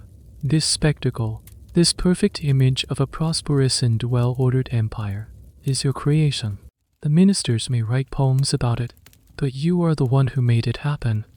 The last firework explodes in the night sky, showering the golden roofs with sparks of silver and green. A collective gasp of wonder rises from the crowd below. In this moment, the loneliness of your position, the constant fear, the physical and emotional scars you carry, they all seem to recede. You are not just a servant, you are an artist, and the entire forbidden city is your canvas. It is a fleeting feeling, one that will vanish with the morning sun, and the return to routine. But for tonight, it is enough. You have reached a level that few in your position ever do, through a combination of skill, loyalty to the now emperor, and a series of fortuitous events, the timely retirement of your predecessor, the successful ousting of a rival. You have been appointed to one of the most powerful posts a eunuch can hold, the director of ceremonial, or a similar title which, in some dynasties, included the role of Zhangmian Tajian, the seal-holding eunuch. This is the apex. This is the heart of eunuch power. Your new office is not in some remote corner of the palace, but is adjacent to the emperor's own quarters. You are no longer just an administrator of things. You are now a gatekeeper of information and a conduit of imperial will. Your primary duty sounds deceptively simple. You manage the flow of official documents, memorials and reports from all corners of the empire, having already been reviewed by the scholar officials of the Grand Secretariat, are brought to the emperor for his final decision. The emperor, often overwhelmed by the sheer volume of paperwork, would read the reports and then dictate his comments or decisions. Your job is to be present for this process, but it's more than that. The emperor might express his will in a brief, sometimes ambiguous, comment. It is your office, under your direction, that formally drafts the imperial race script, the official edict that will become law. This gives you a subtle but profound power to shape the final wording, to emphasize certain points and soften others, all while appearing to be merely a faithful scribe. The most tangible symbol of your new power is the seal itself. This is not the great seal of the empire, but a secondary, yet crucial, seal used for authenticating the emperor's personal directives. Documents would come from the Grand Secretariat with their recommendations written in black ink. The emperor would signify his approval. Then it was your duty, or that of a trusted subordinate under your command, to add the emperor's vermilion or read comments, and to stamp the document with the seal of validation. This process, known as Pai Hong commenting in read, is the source of your immense influence. An emperor might be tired, indecisive, or simply uninterested in a particular matter. He might turn to you, his trusted servant who has been by his side since childhood, then ask, "What is your opinion on this matter?" Your whispered advice, offered in the privacy of the emperor's study, could sway policy on taxation, military appointments, or judicial verdicts. You are the last person he speaks to before a decision is made.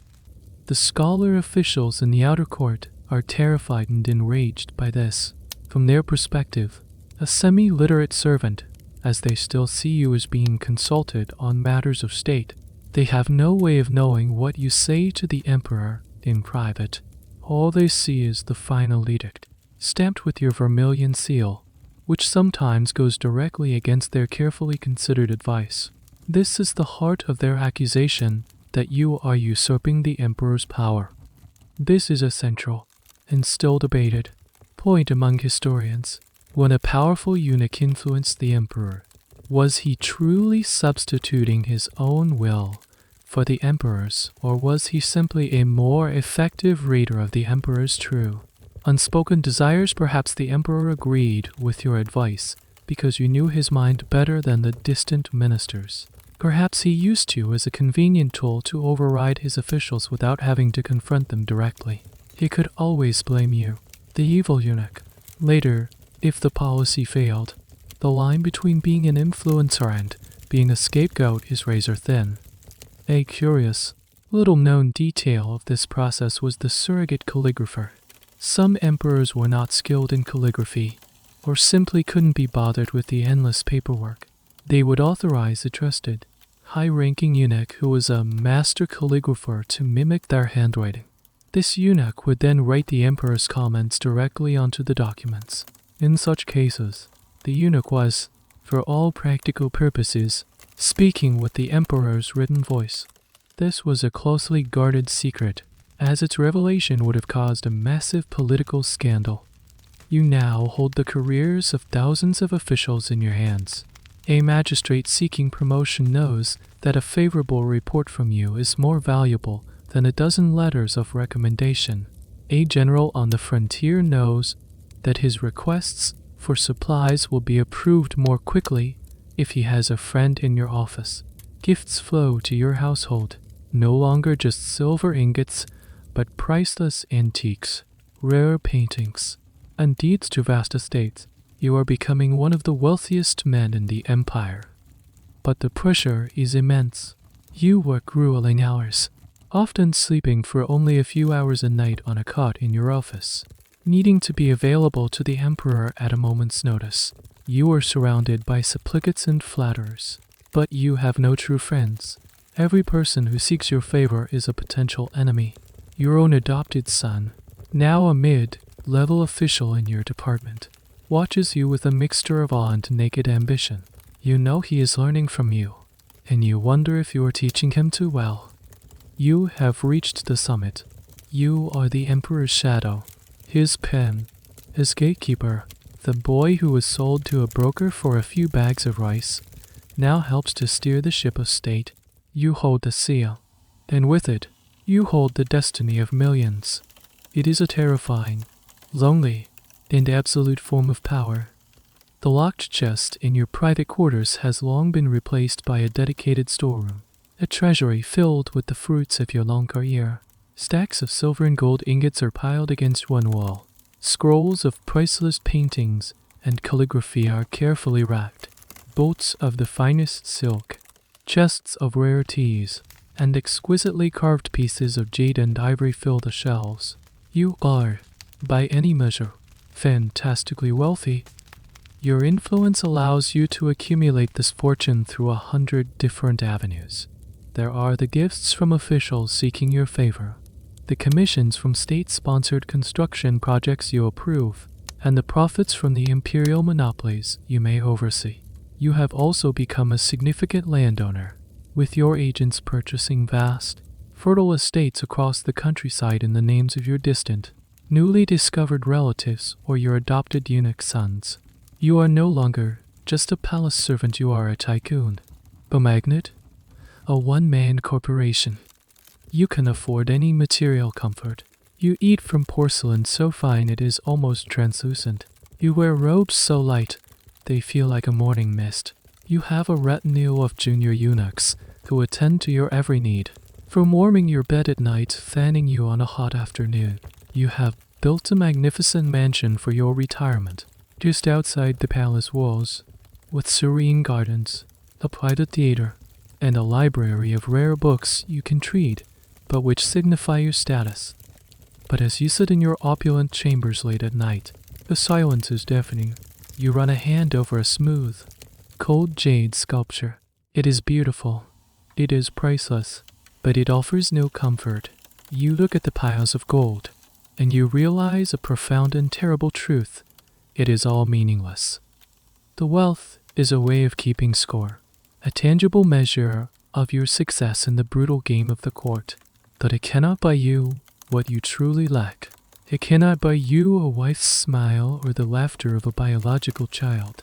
It cannot erase the memory of the knife Arzuru, or the constant, low-grade ache of a body that was fundamentally broken. It cannot give you a single heir to carry on your real family name. This deep sense of emptiness, this eunuch's melancholy, is a recurring theme in the more personal, unofficial accounts of palace life. While the official history has condemned you for your greed, they missed the psychological driver behind it. For many powerful eunuchs, the relentless accumulation of wealth was a desperate attempt to fill a void that was not economic, but existential. It was a substitute for family, for legacy, for a normal human life. If you could not have a son, you could have a mountain of gold. If you could not have a lineage, you could have a mansion that would stand for a century. This brings us to a strange and little-known cultural phenomenon, the collections of powerful eunuchs. They were often voracious collectors of art, antiques, and curiosities. Some historians view this simply as a display of wealth, but others see a deeper psychological motive. By possessing these beautiful, historical objects, you are, in a way, possessing a piece of the history and lineage you were denied. You cannot create a family, but you can curate a collection that has a history, a story, a life of its own. Your collection becomes your posterity. The academic debate on this subject touches on the very nature of power and happiness. Do the trappings of power provide genuine fulfillment? The case of the powerful eunuch provides a stark, almost clinical example. You have achieved a level of influence that prime ministers and generals would envy. You can make or break careers with a whisper. Yet, the scattered personal accounts that survive a line in a poem, a passage in a letter are often saturated with a sense of weariness, paranoia, and a profound spiritual exhaustion. You look at your own adopted son. You have given him everything: a comfortable life, an education in the ways of power, a guaranteed future. You have willed all your immense fortune to him. But you know the bond is not the same. He is your successor, your student, your political heir. But the simple, unconditional love of a true father for his son is a language you can never speak. You see the calculation in his eyes, the same calculation you once had. He is loyal, but it is the loyalty of an apprentice to his master, not a son to his father. You have all the money in the world, but you're a ghost at your own feast. The beautiful objects in your treasury are silent witnesses to a life of incredible success and incredible sorrow. You have gained the whole empire, but have lost the simple things a poor farmer in your home village takes for granted. The gold is cold comfort. It is a monument to your power, but it is also the tombstone of your humanity. You are rich, you are powerful, and you have never been more alone. Of all the relationships you have navigated with your eunuch father, your mistress, the scholar official's none is more complex or terrifying than your relationship with the emperor himself. He is not just your master. He is the sun around which your entire universe revolves. He is the source of all your power, and he is the one person who can, with a single word, utterly destroy you. You have known him since he was a boy. You were there to help him with his lessons, to soothe his childish fears. You shared secrets with him. This history gives you a unique intimacy. You know his moods, his habits, his private weaknesses, better than anyone, better even than the empress. You know he prefers his tea a certain way, that he sleeps poorly during thunderstorms, that he has a soft spot for a particular kind of poetry. This intimate knowledge is the foundation of your influence. But the boy you knew is gone, replaced by the institution of the emperor. When you are in his presence, you are constantly, acutely aware of the immense, unbridgeable gulf that separates you. He is the Son of Heaven, a semi-divine figure. You are his servant, even in your moments of greatest closeness. When he asks for your private counsel, a part of your mind is always on high alert, engaged in a constant, high-stakes performance of loyalty and deference. The concept of accompanying the monarch is like accompanying a tiger Ban Junru Ban, who is a famous Chinese proverb, and you live it every single day. The emperor's mood can shift like the wind. A joke that made him laugh yesterday might enrage him today. A piece of advice that he praised as wise one, we could be condemned as insolent meddling the next. You must become a master of emotional meteorology, constantly reading the subtle shifts in the atmosphere around him. Your proximity is your power, but it is also your greatest vulnerability. The ministers in the outer court see him only during formal audiences, when he is a remote figure on a throne. You see him when he is tired, angry, ill, or indecisive. You are witness to his human frailties, but you can never, ever acknowledge them. Your job is to maintain the fiction of his perfection, his omniscience. You are the chief guardian of his public image and his private ego. This leads to a strange and little understood dynamic: the powerful eunuch as the emperor's enabler. An emperor might want to indulge in a frivolous pleasure, like spending a fortune on rare birds, or he might want to pursue a disastrous military campaign against the advice of all his generals. His scholar officials will try to remonstrate with him, to argue him out of it using logic and historical precedent. You, however, understand that your survival depends not on being right, but on being agreeable. You will be the one who finds a way to make it happen, to procure the birds or raise the funds for the campaign. You are the one who says yes when everyone else says no. Historians have long debated this role. The traditional narrative casts you as the sycophant, the corrupting influence who panders to the emperor's worst instincts. A more nuanced view suggests that your role is more complex. You are not necessarily evil, you are a pragmatist. You know that direct opposition to an absolute monarch is career suicide. Your strategy is to facilitate his desires while trying to mitigate the worst of the damage, and to ensure you are not the one who takes the blame if things go wrong. Is this loyalty, or is it the ultimate form of self-preservation? The line is almost impossible to draw. A peculiar ritual illustrates your relationship. When you present a document to the emperor, you must hold it with 2 hands, your head bowed. You do not look him in the eye. You speak only when spoken to, even if you have just been sharing a private joke with him moments before. The moment business begins, the formal ritual of servant and master snaps back into place. It is a constant theatrical performance, and you can never miss a cue. You live in a state of perpetual fear, but it is a managed, calculated fear. Your fear is not the cowering terror of a junior eunuch, but the alert tension of a bomb disposal expert. You know that one wrong move, one misplaced word, one moment of bad judgment could lead to disaster. You have seen it happen. You have seen other powerful eunuchs, men who seemed untouchable, suddenly fall from grace. They are stripped of their rank, their wealth confiscated, and they are either executed, forced to commit suicide, or exiled to a remote outpost to die in obscurity. You are bound to the emperor by a chain of shared history, mutual dependence, and absolute terror. He needs you to manage his life and to act as a buffer against the contentious outer court. You need him for your very existence. It is the most intimate relationship in the empire, and the most dangerous. You are his creature, his tool, his shadow, and you know that shadows can be dispersed by a sudden burst of light, or simply vanish when the sun decides to set. The years have been kind to your career, but they are merciless to your body. You are an old man now. The smooth, ageless quality of your face has given way to a different kind of aging. Your skin is thin and papery. Your movements are slower, more deliberate.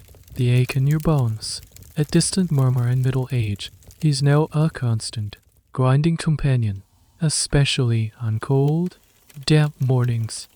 The consequences of your youthful purification are now presenting their final, cruel invoice. The osteoporosis, which began silently decades ago, makes your bones brittle. A simple fall could be catastrophic. Your steps are careful, shuffling, not just from the habit of humility, but from a genuine fear of fracture. The incontinence, that secret shame you have managed with meticulous care for a lifetime, becomes harder to control. Your body is weary. The constant vigilance required is exhausting. This is one of the great, unspoken tragedies of the aged eunuch, a man of immense power and wealth, living in fear of the most basic, childish loss of control. It is a final, profound humiliation. You are also facing a host of other ailments common to old age, but with a terrifying difference. You are utterly alone. There is no wife to tend to you, no daughter to bring you a warm broth. Your adopted son is a busy man, running the department you once led. He is respectful. He ensures you have the best physicians the palace can provide, but he is not family in the truest sense. His visits are brief, formal, filled with reports on palace business rather than personal comfort. The palace physicians attend to you. They are skilled, but their knowledge is limited. They offer you herbal concoctions to ease your pain, and they practice acupuncture to restore the flow of your ki, your life energy. You submit to their treatments, but you know they are treating the symptoms, not the cause. The cause was a knife-arse blade, 60 years ago. This is the point where the psychological toll of your life becomes most acute. In the bustling activity of your powerful middle years, you could distract yourself with work, with politics, with the accumulation of wealth. Now, in the quiet of your retirement apartments, there are no more distractions. There is only the past. You find yourself drifting back in memory, not to your moments of triumph, but to the beginning. The face of your mother, which you had long struggled to recall, now appears in your dreams with a startling clarity. You remember the feel of the rough fabric of your father's coat. You remember the dusty road leading away from your village. These are ghosts that have waited patiently for decades, and now they have come to sit with you in the twilight of your life. A little known but poignant detail of eunuch life was their disproportionate patronage of temples and monasteries. Many wealthy, aging eunuchs poured vast sums of their fortune into religious institutions. On the surface, this was an act of piety, but historians see a deeper motivation. It was a way to purchase prayers for your soul, an attempt to ensure a better place in the afterlife to compensate for a difficult life on earth. It was also a very practical decision. By becoming a major patron of a monastery, you could secure a comfortable and respectful place to live out your final years, cared for by monks who were obligated to you. It was a form of retirement home and spiritual insurance, all in one. You, too, have funded the restoration of a small, quiet temple just outside the city. You spend more and more of your time there, sitting in the gardens, listening to the drone of the monks chanting. The scent of sandalwood incense calms you. The rhythmic sound of the temple bell marks the slow, steady passage of your final days.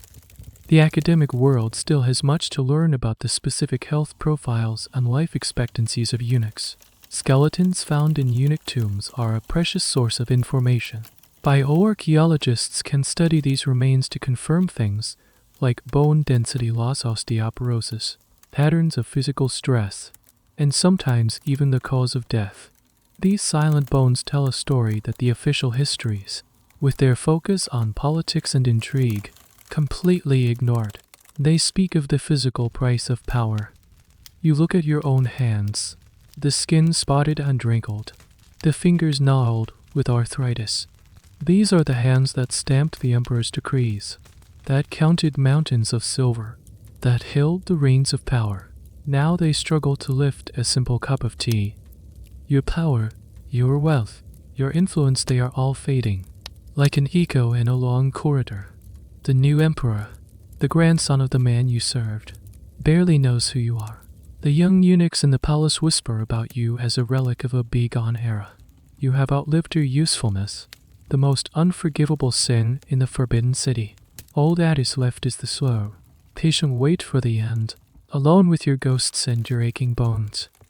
There is one final, all-consuming task that occupies your last years, planning your own death. In a life where you have been denied the natural legacy of children, the manner of your burial and the grandeur of your tomb become your final statement, your last attempt to carve a mark on the world. For a common person, a funeral is a family affair. For you, it is a solitary, self-funded project of immense scale and complexity. You have spent a significant portion of your vast fortune on it. You began the process years ago, selecting a peaceful site in the hills west of the capital, a place with good feng shui, the mystical harmony of wind and water that would ensure a tranquil afterlife. This area is home to a unique and often overlooked historical landscape, the eunuch graveyards. Over the centuries, powerful and wealthy eunuchs purchased plots of land here, creating their own exclusive cemeteries. These were communities in death, just as the palace had been a community in life. You would be buried among your own kind, your brothers who understood the strange path you had all walked. You have overseen every detail of the construction of your tomb complex. It is not a simple grave, but a small estate for the dead. There is a spirit way, a stone-paved path lined with statues of animals and mythical beasts, mimicking the grandeur of the imperial tombs, albeit on a much smaller scale. There is a stele, a massive stone tablet, on which is carved an idealized biography of your life, written by a scholar you paid handsomely for the service. It speaks of your loyalty, your diligence, your indispensable service to the throne. It conveniently omits any mention of political intrigue or the sources of your wealth. It is the version of your life you want history to remember. The tomb itself is a sturdy, subterranean chamber built of stone and brick, designed to protect your remains and your grave goods from looters for centuries to come. And the grave goods are lavish. You have selected pieces from your own collection, fine porcelain, jade ornaments, and miniature replicas of your furniture. You will be buried in your finest silk court robes. Your symbols of rank are arrayed around you. You are ensuring that you will maintain your high status even in the spirit world. But there is one item that is more important than all the gold and jade. It is your bow, your treasure, the small, sealed jar containing the parts of you that were taken so long ago. You have kept it safe your entire life. Your adopted son knows its location and has sworn a solemn oath to ensure it is placed in your coffin with you. This is a critically important belief. It was thought that at the gates of the underworld, the spirits would ask, "What have you brought to be buried?" Without your bow was to be condemned to wander as a lonely, incomplete ghost for eternity, forever barred from reincarnation. Some folk tales even claimed that in the afterlife, a eunuch would be reincarnated as a mule, a creature that also cannot reproduce. Being buried whole was your only hope of becoming a complete man in the next life and being reborn into a better existence. The loss of one's bow was a source of profound terror for every eunuch. This is a fascinating piece of folk religion, a specific belief system that grew out of the unique anxieties of your community. Historians and archaeologists find these eunuch tombs to be invaluable sources of information. While many have been looted over the centuries, the ones that survive intact provide a snapshot of the life of the palace elite that official records don't offer. The quality of the tomb construction speaks to the owner's wealth and status. The grave goods reveal personal tastes, and the biographical inscriptions on the steles, while sanitized, offer clues into how these men wanted to be seen by posterity. The debate continues on the spiritual life of eunuchs. Were these burial practices a sign of deep religious conviction, or were they more about status and a desperate desire for a form of worldly immortality? The answer is probably both.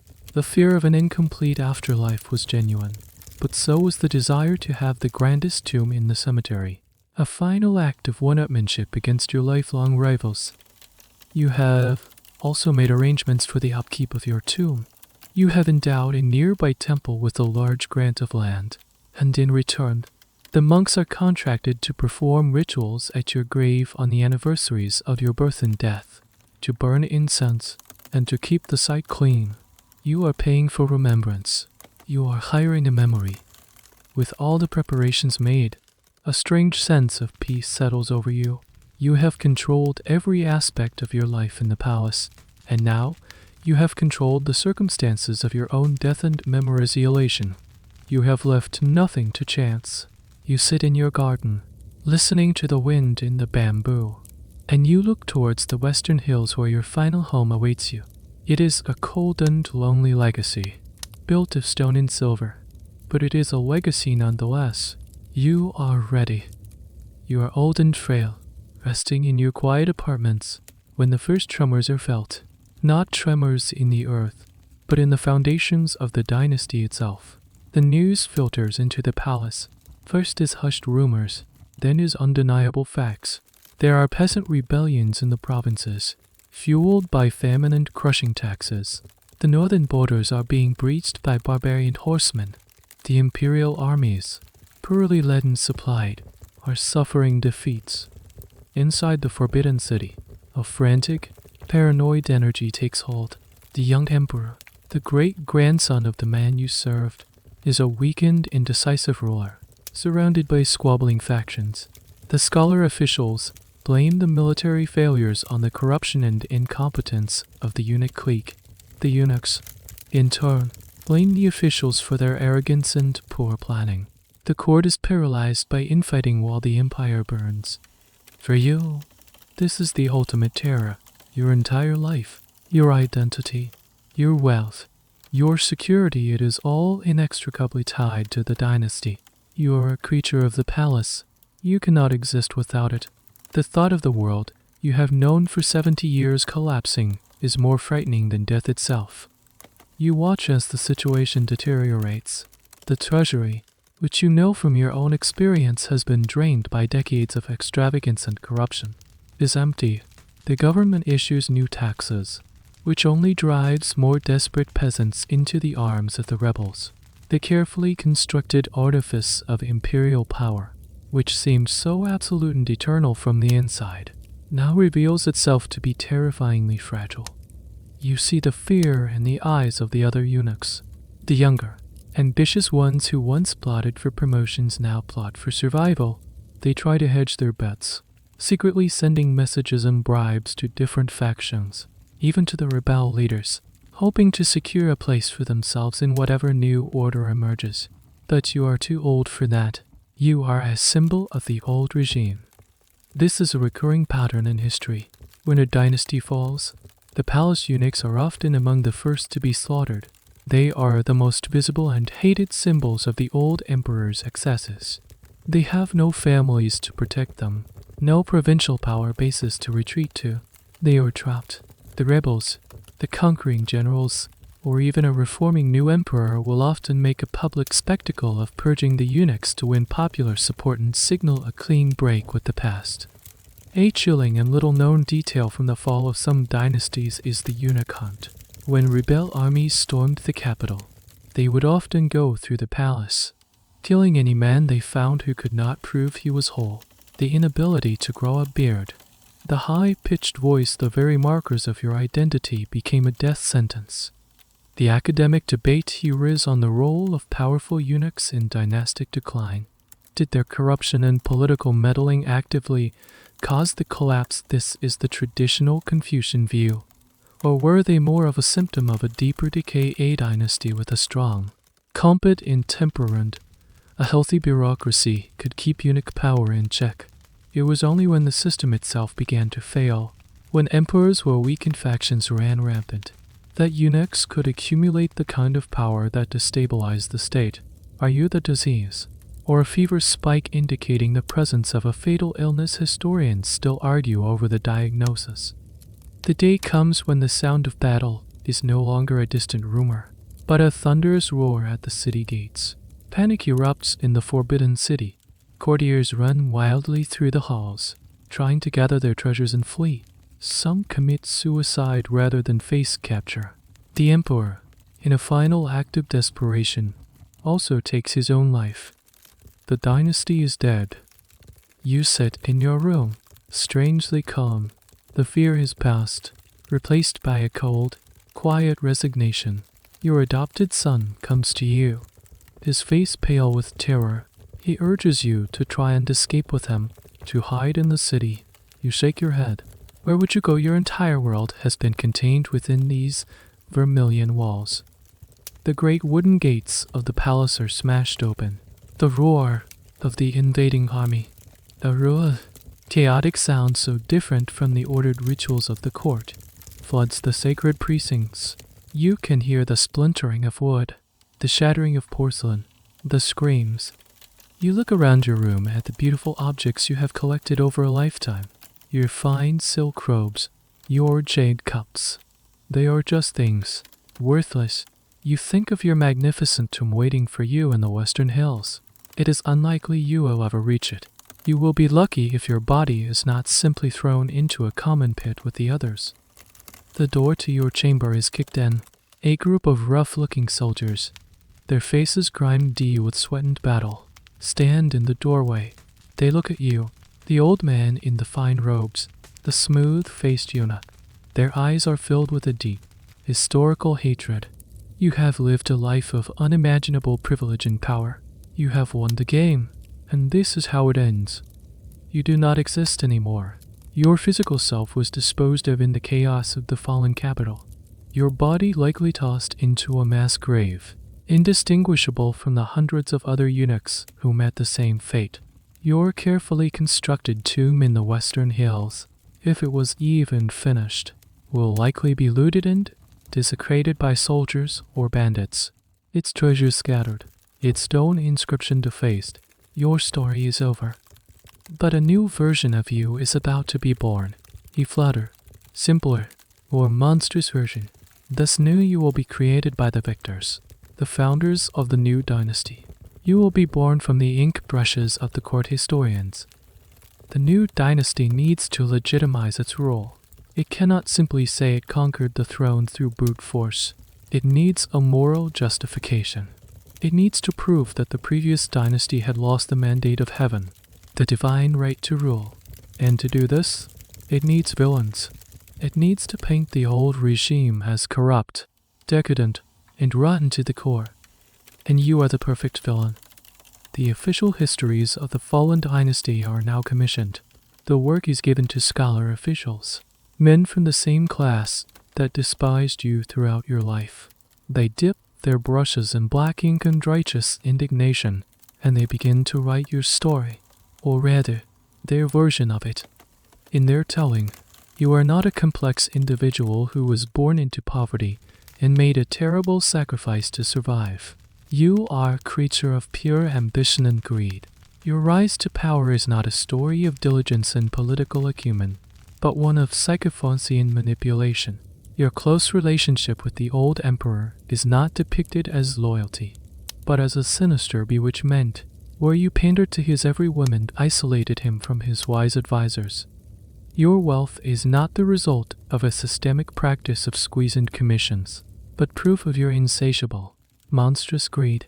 The historians list your confiscated assets with relish: the thousands of tals of gold, the vast estates, the priceless art. They present it as well stolen from the mouths of starving peasants. They conveniently omit the fact that many of their own class were just as rapacious, albeit more discreet. Your role as the seal-holding eunuch is portrayed as the ultimate usurpation of power. The edicts you helped draft are now presented as your own commands. With the emperor as your helpless puppet, you are transformed into a shadow ruler, a malignant force operating behind the throne, responsible for every bad policy, every military defeat, every instance of injustice in the final years of the dynasty. This is the creation of a historical caricature. Your human complexities are sanded away, leaving a two-dimensional face of evil. This eunuch as villanthrope is one of the most enduring in traditional Chinese historiography. Famous eunuchs from various dynasties, Zhao Gao, Wei Zongxian, and others, are all painted with the same broad, black brush. They become cautionary tales. Historical boogeymen used to teach future generations about the dangers of allowing inner servants to meddle in the affairs of the state. A fascinating aspect of this historical process is its self-perpetuating nature. Once this narrative is set, it becomes the official truth. Future historians, even those centuries later, will base their own accounts on these official records. The caricature is copied and recopied until it becomes an unassailable fact. Your name becomes synonymous with corruption and treachery. School children will memorize your crimes. Your life is no longer your own. It is a lesson, a warning. The academic debate over this is fierce. For centuries, the traditional narrative was largely accepted. But in the last century, revisionist historians have begun to challenge it. They ask critical questions. Who wrote these histories? What were their biases? What was their political agenda? They try to read between the lines of the official condemnations, to look at other sources' economic records, archaeological findings, unofficial histories, to piece together a more nuanced picture. These modern historians might argue that you were a product of a flawed system, not its cause. They might suggest that your corruption was simply how the system functioned, and that you were no more or less greedy than many of your official counterparts. They might see your rise to power not as a sign of your wickedness, but as a sign of the weakness of the emperors you served. This reevaluation doesn't absolve you, but it complicates the simple story of good versus evil. It turns you from a monster back into a man, albeit a flawed and tragic one. But this academic debate is a quiet affair, confined to universities and scholarly journals. In the grand sweep of popular history, in the stories that everyone knows, you remain the villain. The ink has dried. The judgment has been passed. You, the real you, the terrified boy, the ambitious young man, the lonely old official, are gone forever. In your place stands a two-dimensional effigy of perfidy, a face on a wanted poster in the long gallery of history. You have achieved a form of immortality, but it is the immortality of a name cursed for all time.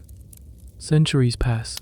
The dynasty that overthrew yours has itself risen, peaked, and fallen into dust. New cities have been built on top of old ones. The world you knew is a landscape of archaeology.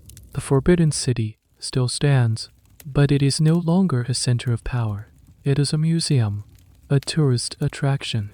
The ghosts of emperors and concubines have been replaced by the shuffling feet and camera of flashes of curious visitors from lands you never knew existed. And what is left of your world? The world of the palace eunuchs. Out in the western hills, where you and thousands of your brothers built your final resting places, the landscape has changed. Many of the grand eunuch cemeteries have been forgotten. The spirit ways are broken. The stone statues toppled and half buried in the earth. The ornate memoriales have been worn smooth by centuries of wind and rain. Their carefully crafted biographies erased by time. Some have been dragged away by farmers to be used as building materials for pigsties or walls. Archaeologists and historians occasionally rediscover these sites. They find a cluster of tomb mounds, almost invisible under a thicket of overgrown brush. They unearth a fallen stallion. Using sophisticated imaging techniques, try to decipher the faint, ghostly characters of your name and title. For a brief moment, you are a subject of academic interest, a footnote in a scholarly paper about burial customs or social structures of a long-dead dynasty. Your grand tomb, the one you poured your fortune into, is an empty, hollow chamber. Grave robbers broke into it long ago, perhaps only a few decades after the fall of your dynasty. They took the gold, the silver, the fine porcelain. They shattered your cough and unscattered your bones. Searching for a scrap of jade you might have been buried with, your mortal remains, which you so desperately wanted to keep whole, have mingled with the dirt, lost forever. The only physical trace of you that might remain is the most intimate and ironic one of all your bow, your treasure. In some eunuch tombs that have been excavated, archaeologists have found the small, sealed stone or ceramic jar, overlooked by looters who were searching for more obvious valuables. They open it and find the desiccated, preserved remnants of a boy's sacrifice. It is a find of immense historical and scientific interest. It is studied, catalogued, and placed in a climate-controlled museum storage facility. It is the last, tangible piece of your story, now an artifact labeled with an accession number. The practice itself, the system that created you, has vanished from the earth.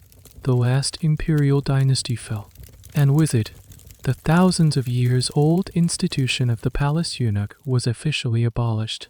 The few remaining eunuchs, old men left over from the final days of the empire, lived out their last, sad years in the temples they had once patronized, objects of pity and morbid curiosity. When the last one died, sometime in the late 20th century, your entire world ceased to exist.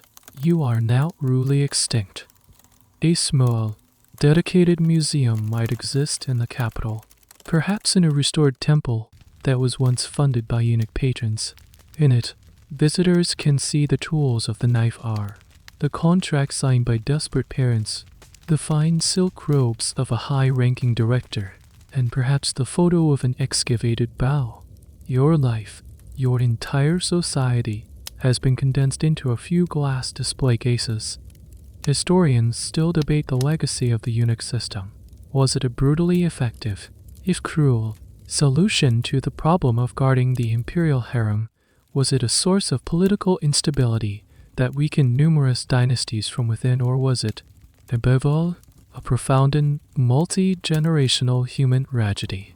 a system that demanded the sacrifice of hundreds of thousands of boys on the altar of imperial power.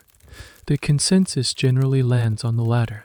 The system is seen not just as a political curiosity, but as a crime against humanity, perpetrated on a scale that is hard to comprehend. You have become a ghost in a forgotten graveyard, a name on a broken stone, an artifact in a museum drawer. Your great wealth is gone. Your power is less than dust. The dynasty you served is a chapter in a history book. Everything you strove for, everything you sacrificed for, has been erased by the slow, inexorable tide of time. The only thing that remains is the faint, chilling echo of the system that made you. A whisper of a world where boys weren't made to serve a power that, in the end, could not even save itself. So, after this long journey through the corridors of power and the alleyways of despair, what are we left with? We are left with questions, with the ghosts of arguments that still haunt the halls of academia. The life of a palace eunuch is not a settled matter, not a closed book. It remains a subject of intense and fascinating debate. One of the central questions historians are still wrestling with is the one we've touched upon several times. Were powerful eunuchs a cause or a symptom of dynastic decline? The traditional narrative, written by your enemies, the scholar officials, is clear. You are the disease. Your greed, your corruption, your manipulation of the emperor, these are the poisons that brought down mighty dynasties. It's a simple, morally satisfying story. But modern historians, looking at the bigger picture, offer a more complex diagnosis. They point out that eunuch power tended to surge only when the emperor was weak, young, or disengaged. A strong, capable ruler could use eunuchs for his own ends without letting them get out of control. In this view, a powerful eunuch clique is not the cause of the problem, but a giant, flashing red light on the imperial dashboard, signaling that the engine of state is already failing. You are not the disease, you are the fever. This debate is fundamental to understanding the entire power structure of Imperial China, and the answer is still not entirely clear. Then there is the question of agency. Were you simply a passive victim of a brutal system, a cog in a vast machine, your actions dictated by the need to survive, or were you an active agent, making choices, shaping events, and bearing moral responsibility for the consequences? The truth, as is often the case, likely lies in a messy combination of both. You were undeniably a victim of a horrific act of mutilation and were thrust into a life you did not choose. Yet, within that constrained life, you made choices. You chose to be diligent or lazy, cruel or kind to your subordinates, cautious or greedy. The debate over structure versus agency, whether our lives are determined by the systems we live in or by the choices we make, is a question that transcends history. In your life is a powerful, tragic case study. Another area of ongoing research is the economic impact of the eunuch system. We've talked about your personal wealth, but what was the effect on the empire's economy? As a whole, some scholars argue that when eunuchs controlled key industries like mining or the silk trade, they were often inefficient and corrupt managers, draining state resources for their own benefit. Others suggest that, in some cases, eunuchs were actually rather effective pragmatists, less bound by rigid Confucian doctrine and more willing to engage in commerce and trade that ultimately benefited the treasury. The full economic story of eunuch involvement in state industries is still being pieced together from scattered tax records and production logs. And what about the untold stories? The historical record is overwhelmingly focused on the elite, the powerful eunuchs who rose to the top. But what about the 99% who never did? What was the life of the eunuch who spent 40 years working in the palace kitchens or cleaning the same hallway, who never gained an ounce of power or wealth? Their stories are almost completely lost. They were largely illiterate, and no one considered their lives important enough to record. Archaeologists sifting through the humble graves in the poorer sections of the eunuch cemeteries are trying to give a voice to these silent majorities. to understand the lives of the men who did the work without ever reaping the rewards. Finally, there is the most human question of all, one that history can never fully answer. What did it feel like? What was the true psychological reality of living your life? We can speculate about the trauma, the loneliness, the fear, the strange mixture of pride and shame. We can analyze the social structures you created to cope, the adopted sons, the patronage of temples, the obsession with lavish burials, but we can never truly get inside your head, the emotional texture of your world. The quiet moments of despair or the fleeting moments of joy remained tantalizingly out of reach. So the story is not over. It continues in the footnotes of academic journals, in the dust of archaeological digs, and in the quiet, ongoing debate among scholars. You are a figure of history, but you are also a puzzle, a paradox that we are still trying to solve.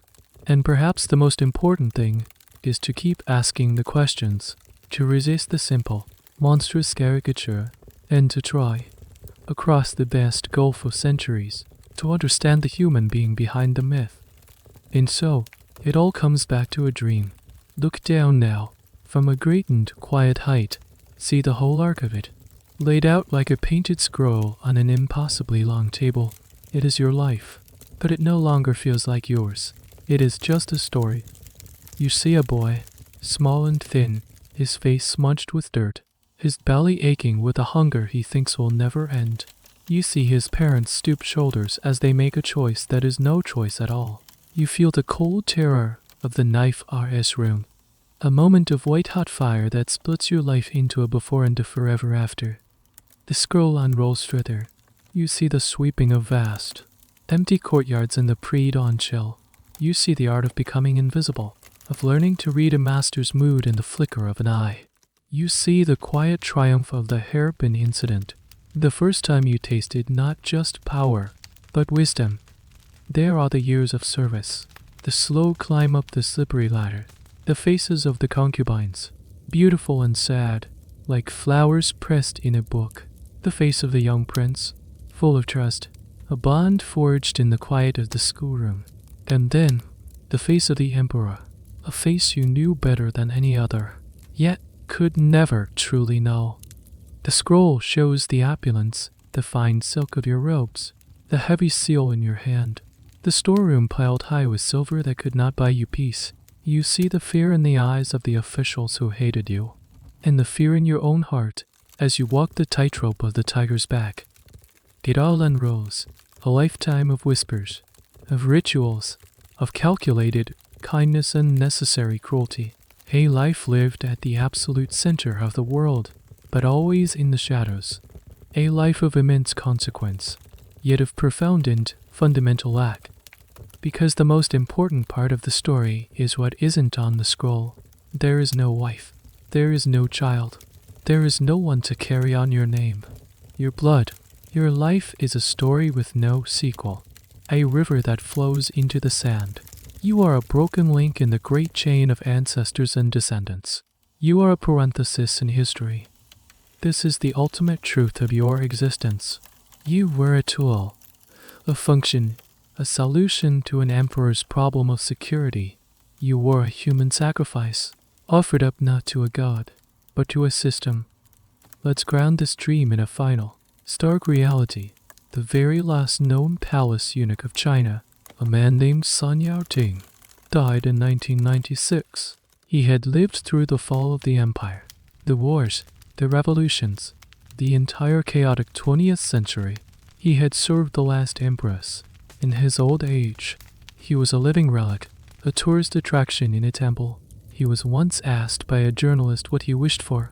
He reportedly said he hoped that in his next life, he would be reborn as a dog or a cat, but never, ever again, as a poor and helpless human being.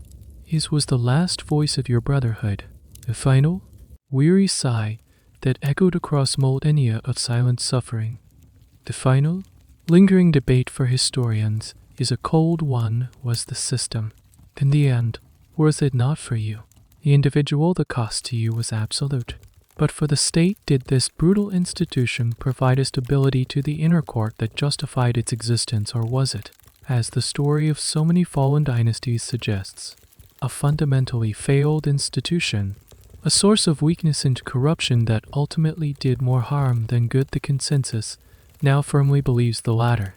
The system was not a necessary evil, it was simply an evil, a long, tragic, and ultimately unsustainable political experiment. You look at the scroll one last time.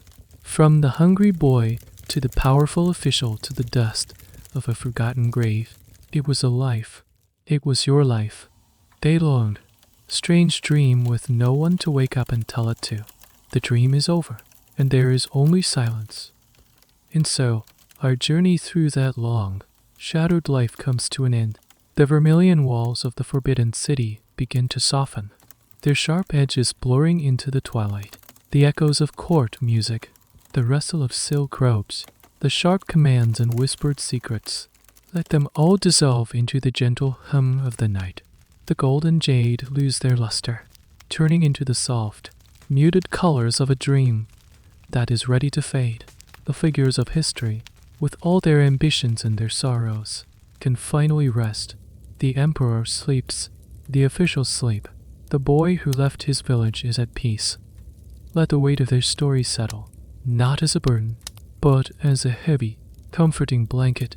Let the questions fade, let the debates fall silent. There is no need to solve the puzzles of the past tonight. All that matters now is the quiet of your room, the soft rhythm of your own breath, the rise and fall. In doubt, feel the tension leaving your shoulders, your mind letting go of the day. You have been a good listener. You have walked a long way. Rest now,